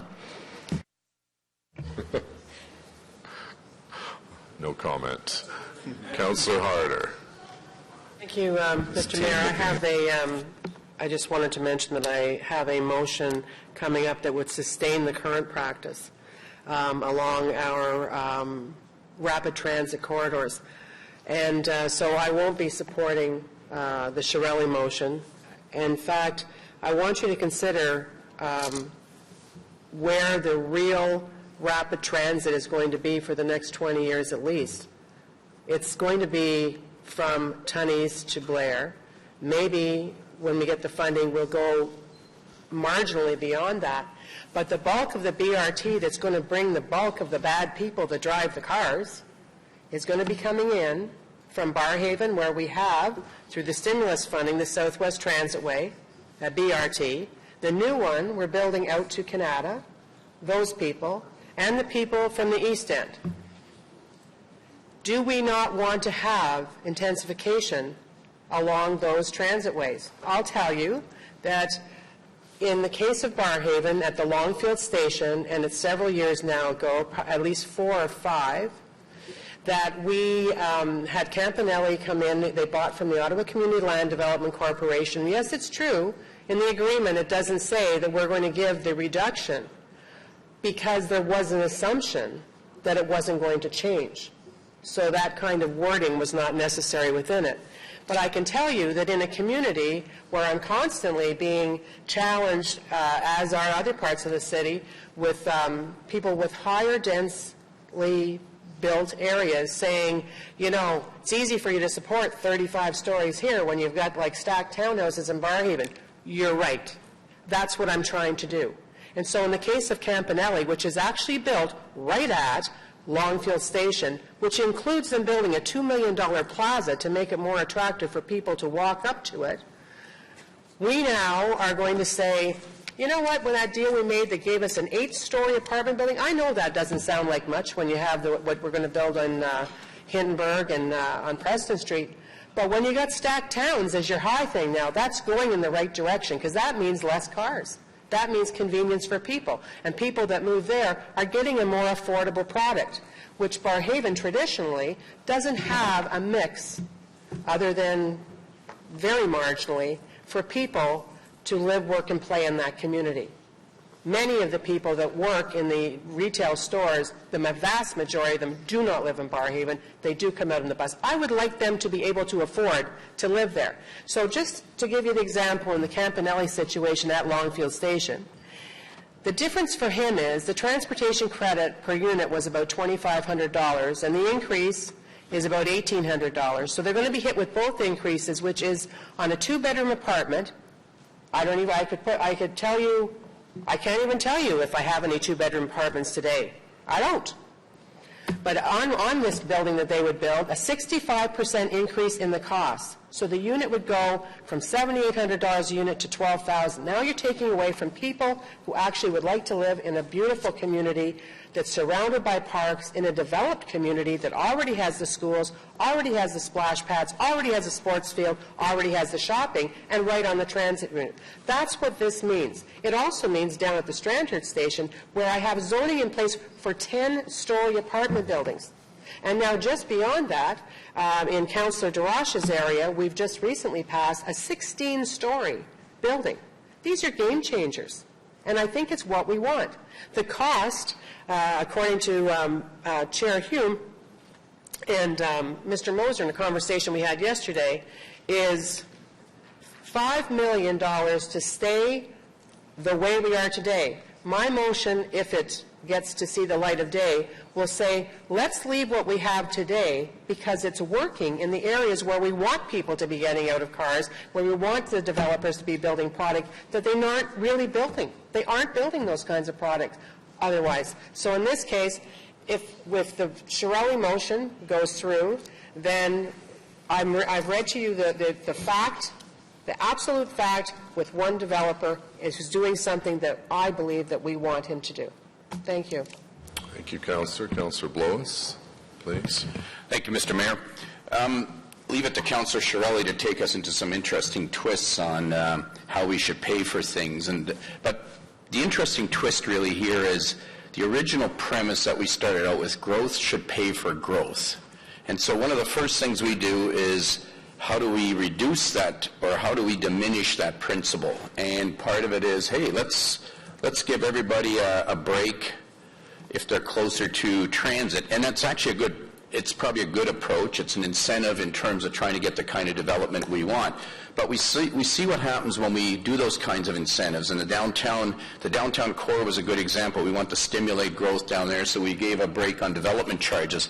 We became actually a victim of our own success because it worked way better than we expected. And by the time we put the brakes on, it was every developer was charging through the door trying to get in on the action.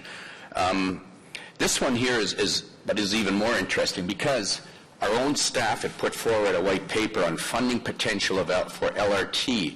And we talk about the uplift in value. And Ms. Shepherd, I submitted when we talked about LRT funding, I submitted a study from outside of Canada that talked about how LRT could be paid for. And I think at the time you agreed that, yes, as property values increase, we should be benefiting from some of that and using it to pay for LRT. This actually goes the opposite way. It basically says, yeah, let's encourage growth around LRT, but let's reduce the cost. So I'm looking at what's happening around the province a little bit. And interestingly enough, Mr. Mayor, your former colleague, Minister Murray, went into Hamilton to convince them how good their LRT would be in terms of uplifting their values. And that's with 100% funding from the province. If we want to talk about fair funding for LRT, maybe that's the place to start. And he's having trouble convincing them there, and they're not even throwing incentives out there. The other study that's out there talks about how developers should be paying up front for some of the transit improvements. That's not happening here. We're actually swinging the pendulum the other way, trying to say we're so convinced of our transit initiatives that we're going to subsidize you to develop around our transit stations. I really hate to say it, but I think Councillor Chiarelli is actually right for a change. Thank you. And Mr. Mayor, if you want to comment on fair funding from the province, feel free to, because we'll take 100% for LRT any day.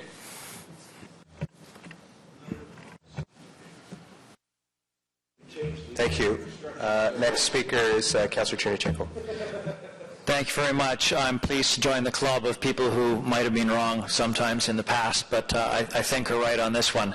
And I take Councillor Harder's points to heart, but I think that was then and this is now. I think we're at a point where we are no longer a city that needs to encourage people to build near transit.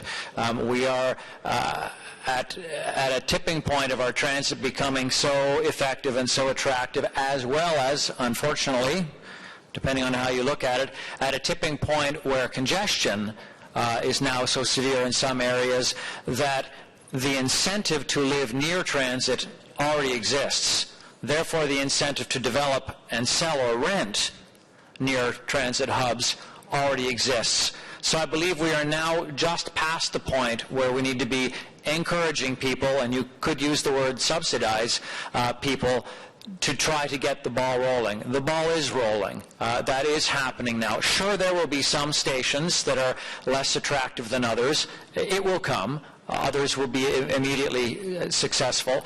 And I think we are literally shortchanging ourselves and the taxpayers as a city if we are offering incentives / subsidies that just aren't necessary.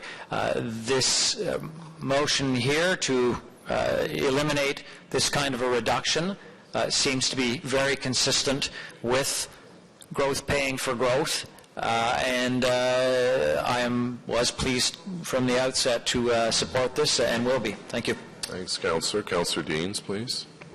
Thank you, and Mr. Mayor. Well, I too agree with Councillor Shirelli that I think it's unnecessary to provide this incentive. I think the incentive that we're providing along the Confederation line is the $2.1 billion in funding to build that line. And you look at cities like Vancouver who built the Canada line, they haven't offered any further incentive, but they've had a huge uptake in projects along that line because there's an obvious benefit.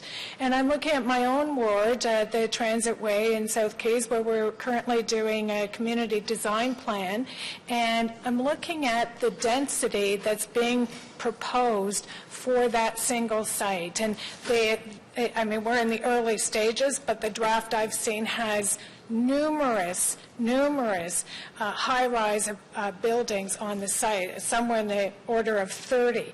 Well, to give the owners of that property that kind of uplift and value of their property by upzoning it to that extent, if that's not incentive enough, what is? Because that has got to be better than any 649 lottery going. Like, that's a huge uplift in value. But you know what? If you actually put all of those new residents there, you put all those new condos there, you bring all that density to that area, well, frankly, you're going to need some road connections, you're going to need some cycle paths, you're going to need that stuff. And now we're saying, oh, the taxpayer's going to pay for that, not the people that are going there. And I don't think that's right. I think development needs to pay for itself, and that's the principle that we've enunciated around here. I think we've already created huge incentives through the investments that we've made in public transit, and I don't think we need to do more, and I think it'll be folly, because if it's successful, it's going to be hugely expensive for the taxpayer, and that's why I think Councillor Shirelli's right. Thank you. Thanks, Councillor Deans. Councillor Tierney, please. Great. Thank you, Mr. Mayor. I concur with my colleague to the right on a lot of what she said, and I understand a lot of the thought behind it. I understand the transit way when it was put back in the day. There wasn't a lot of incentive around the nodes, so you didn't see a lot of building. But we are doing that. With the rezonings, it is a gift from God for them. They're going to have the opportunity not to jump through the bureaucratic planning hoops that we've had to put them through up to this point, and that's their gift. That's what they're getting out of the deal. But when I go to Transportation Committee and ask for $3 million,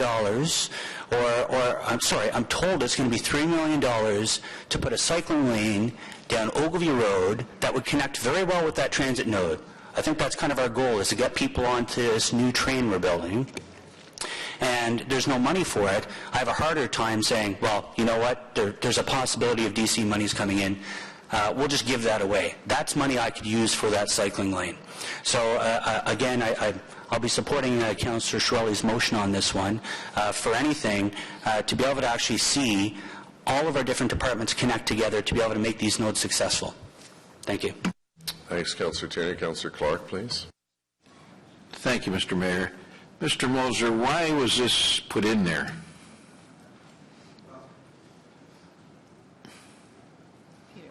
Councillor Clark, I'll let Mr. Moser speak in a minute, but in 2004 bylaw, the sponsors and staff actually recommended that you discontinue this incentive. Council put it back in 2004. We maintained it in 2009, and we've scoped, and the recommendation before you is scoping it back to focus on what was thought to be Council's priority, which is promoting transit-oriented development by reducing only the road component of the development charge by 50% and not other. So you're reducing the road component, the roads will, the road money will rise. You won't be able to use this to build new parks or other things, just focus on the road. So it was what was felt by the sponsors and by staff to be an appropriate focus on what was perceived to be council's priority, which is ensuring that they have transit-oriented development occurring along the transit stations along the Confederation line. Okay.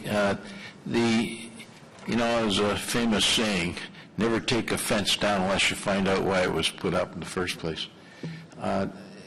It seems to me that I went along with this because I, like most of you, want to see good development around the transit nodes. I'm hearing the other side of the argument that incentivizing anything, that was my base position to start with, is that don't need to give incentives or discounts or whatever you want to call them, because frankly, we have an attractive community. And they will build there, and they will, by not having to pay into that incentives, what we have to do, and you passed a motion earlier, we'll have to pick it up out of our ordinary everyday budget and feed it back into the development charge fund so that it balances. So you got two sides of this. One, on your annual budget exercise, you're going to ask for money to do things, and it's not going to be there from development charges budget if we reduce the intake. So it's my opinion that incentives as far as development charges are not a good idea. I wasn't going to make major arguments of it in the sponsors group, and I probably shouldn't make one today, but it was clear cut. If you move to reduce development charges everywhere or anywhere, you will have to pay for it when the time comes to do various projects. And so Mr. Shirley, despite the fact that I never agree with him, has a point. I can feel the love in the room towards Councillor Shirley. Councillor Taylor, please. Thank you very much, Mr. Mayor, and I just want to pick up on a bit of a thread that Councillor Tierney had raised earlier. You know, back in the 1980s when the Lincoln Fields bus station was going in my area, there was a proposal at the time to connect the shopping center and the residential tower complex that's there to the transit facility. And back at the time, it was rejected by the adjacent landowners because they said they didn't know what a bus rapid transit system was, and it sounded crazy, and they just didn't want all the negativity that would come with it. Now, as we start to explore the redesign of that station to accept LRT, the landowners in the area have expressed great desire in having some kind of connection because they're interested in developing in the area. So I don't think we need to make any additional incentive to develop around the stations. I think that already exists in the free market. So I'm in support of Councillor Shirley's position on this. Okay, to wrap up, Councillor Shirley on wrap up.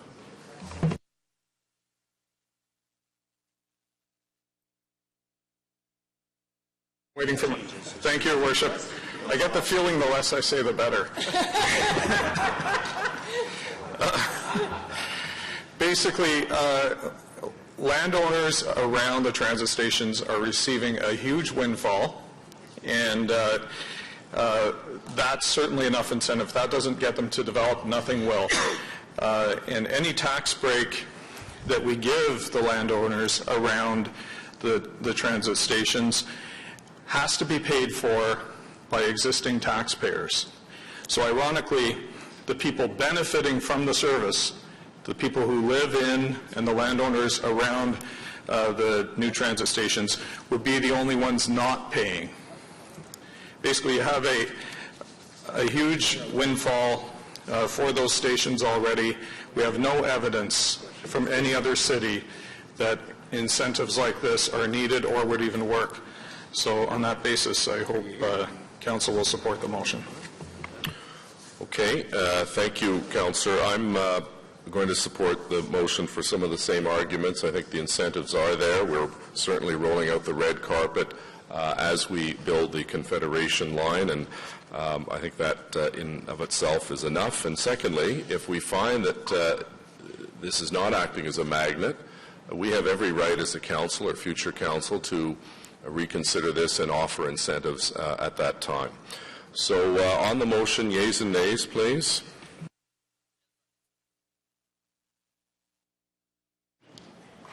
Councillor DeRoche? Councillor Hume? Councillor Hobbs? Yes. Councillor Holmes? Yes. Councillor Deans? Yes. Councillor Egli? Yes. Councillor Taylor? Yes. Councillor Clark? Yes. Councillor El-Shantiri? Yes. Councillor Tierney? Yes. Councillor Chernyshenko? Yes. Councillor Shirelli? Yes. Councillor Blois? Yes. Councillor Thompson? Yes. Councillor McCrae? Yes. Councillor Harder? No. Councillor Caudry? Yes. Councillor Moffat? Yes. Conseiller Minette? Yes. Councillor Wilkinson? No. Conseiller Fleury? Oui. Oui. Councillor Hubley? Yes. Monsieur Blais? Oui. Mayor Watson? Yes. 21 yeas, 3 nays. Okay, so the next motion is then redundant.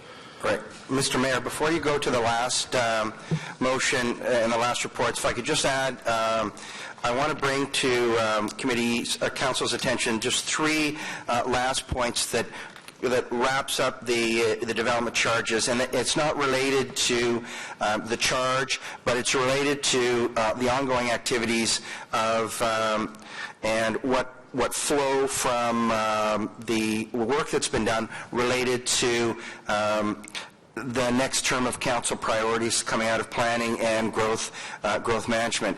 The sponsors group has recommended to Mr. Moser and his team that we take a look at the management and use of front-ending agreements, how development charges are used to pay back, when you enter into those front-ending agreements, a review of the brownfields policy in the next term of council, and trying to wrestle to the ground the issue around the costs of projects. Whether it's Hazeldean Road in Councillor Caudry's area or Limebank Road, our roads and our road networks are getting larger and larger and much more costly. So Councillor Hubley has agreed to, out of the Development Charge Sponsors Group, to take on the championship, if you will, during the next term of council of a review of those standards to determine once and for all what is an affordable road and development charge projects, because we're constantly faced with the issue of our roads are too costly, our infrastructure is too costly because our standards are gold-plated. And Councillor Hubley will, during the next term of council, create a council working group similar to the development charges sponsors, and with the support of Mr. Moser and his team, try to wrestle that issue down so that we can come to a common consensus among our residents, among members of council, and among the development industry as what is the appropriate level of standards for our infrastructure. So, Mr. Mayor, that encompasses not only the charges, the policy changes that come out of the charges, and some of the where we're going from here with respect to some of those outstanding issues. So thank you, members of council and the sponsors team. Mr. Mayor, back to you. Great, and I echo Councillor Hume's thanks to your colleagues who are members of the sponsors committee. They put in a lot of work, and also to you, Councillor Hume. Thank you for your leadership on this. So you have the final motion. Do we not have number 12 still before us? Yes. So if you'd like to just introduce that, and it's seconded by Councillor Harder. That's after he does the... Sorry, Mr. Mayor, if you would call the report as amended, if we carry that, then we carry the this last motion where, or do we do it first, Mr. Mark? You're going to have to help me. Mr. Mayor, in that the third recommendation is the carrying of the background study as amended by all the previous motions. I think Councillor Hume is right that if you could call the report as amended and then this motion at the end, that would be appropriate. Okay, great. So we have item number 1, Planning Committee Report number 70A, Development Charges, Background Study and Bylaws, as amended. Carried. Dissent by Councillor Thompson. Next is Councillor Hume and Harder's motion, please. So, Mr. Mayor, this is just the all-encompassing wrapping it up and putting a bow around it motion. Feel free to call that, Mr. Mayor. Okay, any questions or comments on the Hume-Harder motion? On the motion, adopté, carried. Thank you very much, and thanks to our staff for their work as well. So the next item on the agenda is Planning Committee Report number 72, rapport numéro 72 de Comité de l'Urbanisme, zoning 1131 Terron Road. We have a motion by Councillor Wilkinson, seconded by Councillor Hubley. Councillor Wilkinson, if you'd like to introduce your motion and explain what it is. Yeah, thank you, Mr. Mayor. Planning Committee dealt with this yesterday, and as part of the approval, they have reduced the front yard, which they call the side yard. It's a bit confusing in that when they have two parcels together, they take the shortest run, which is actually part of Terron Road now, and it's where the Harder easement is, and you can't even come in there. And so they call the front yard the side yard, but it's really where the front of the buildings are, and the adjacent townhouse development to this property is a 6-meter setback. The existing house, which is part of this development, was a 6-meter setback. And all this is saying is that we should be consistent that the front of these areas should be the 6-meter setback, because part of the whole of Beaverbrook community, which is a residential community, is that you have very large setbacks along Terron Road. There are already 3 apartments that were at one point at the side of it is on Terron Road. They are all set well back. The 2 existing ones and the one that was just approved by Council about a month, last year also is set back from Terron Road. So by putting a 3-meter setback, you are reducing the ability to have the type of screening which is part of the garden community concept on which Beaverbrook was built. And if we have this setback back, it gives that. It also enables me, firstly, I would not take this to the OMB if this setback was there, because I have said I would with what is there now. And I would work with the community probably to try to get them to stick off again. I could tell you the owner is a personal friend of mine. I can work with him on things to get the modifications that this would require and make sure that it will work. I would also say this is not opposed to intensification. I already have, I think, 22 apartment buildings in my ward, which is more than anybody else outside the Greenbelt. And 10 of those are 7 stories or more, including ones at 15 stories height. So there are large apartments, including within Beaverbrook, which is a mixed-use development, which has apartments, townhouses, singles, so that all different groups can live in this community. So having an apartment here will fit in if it's done right. So I'm not opposing having an apartment complex in this area at all. It's just a case of how we do it so it fits into the community. The other one that was approved last year, interestingly enough, is already changing because they found the market is not what they expected, and that happens. They're already reducing the number of units they're going to have because of that. They're changing the outline of the building. So even in this one, once they start marketing, you are going to find changes happening. And if we have the setback the way it should be on this one, then as we do those changes, which I sure will come, then we can do them within the context of the community. So it's just asking here that we do follow what is the community standard along this particular road, and have that 6-meter setback so the development will fit in to the community. It will require some footprint changes to the buildings, and I'll work with the developer to make sure those happen, that he'll be satisfied with it. I can tell you, I've spoken to him, I did yesterday, they don't want to make any changes on anything. And I understand that. He's got the planning committee saying that. Councillor, you're just introducing it, so if you want to go on the list. I thought you wanted to speak to it as well. Okay. No. Okay, so we have a motion by Councillor Wilkinson, seconded by Councillor Hubley. Questions and comments? Yeas and nays have been called. Did you want to wrap up, Councillor Wilkinson? Okay, if you want to wrap up. I have spoken with staff here today, and you didn't ask them, so they say what they say. They are comfortable with the 3 meters that they approved to start with. They've said that they can make 6 meters work. They can make anything work, in fact. And they were willing to work with the developer on that. It would require a bit of change to the actual official plan, the bylaw, because it would, and so that would, they would pass that once they've made those changes with the developer. So it can work.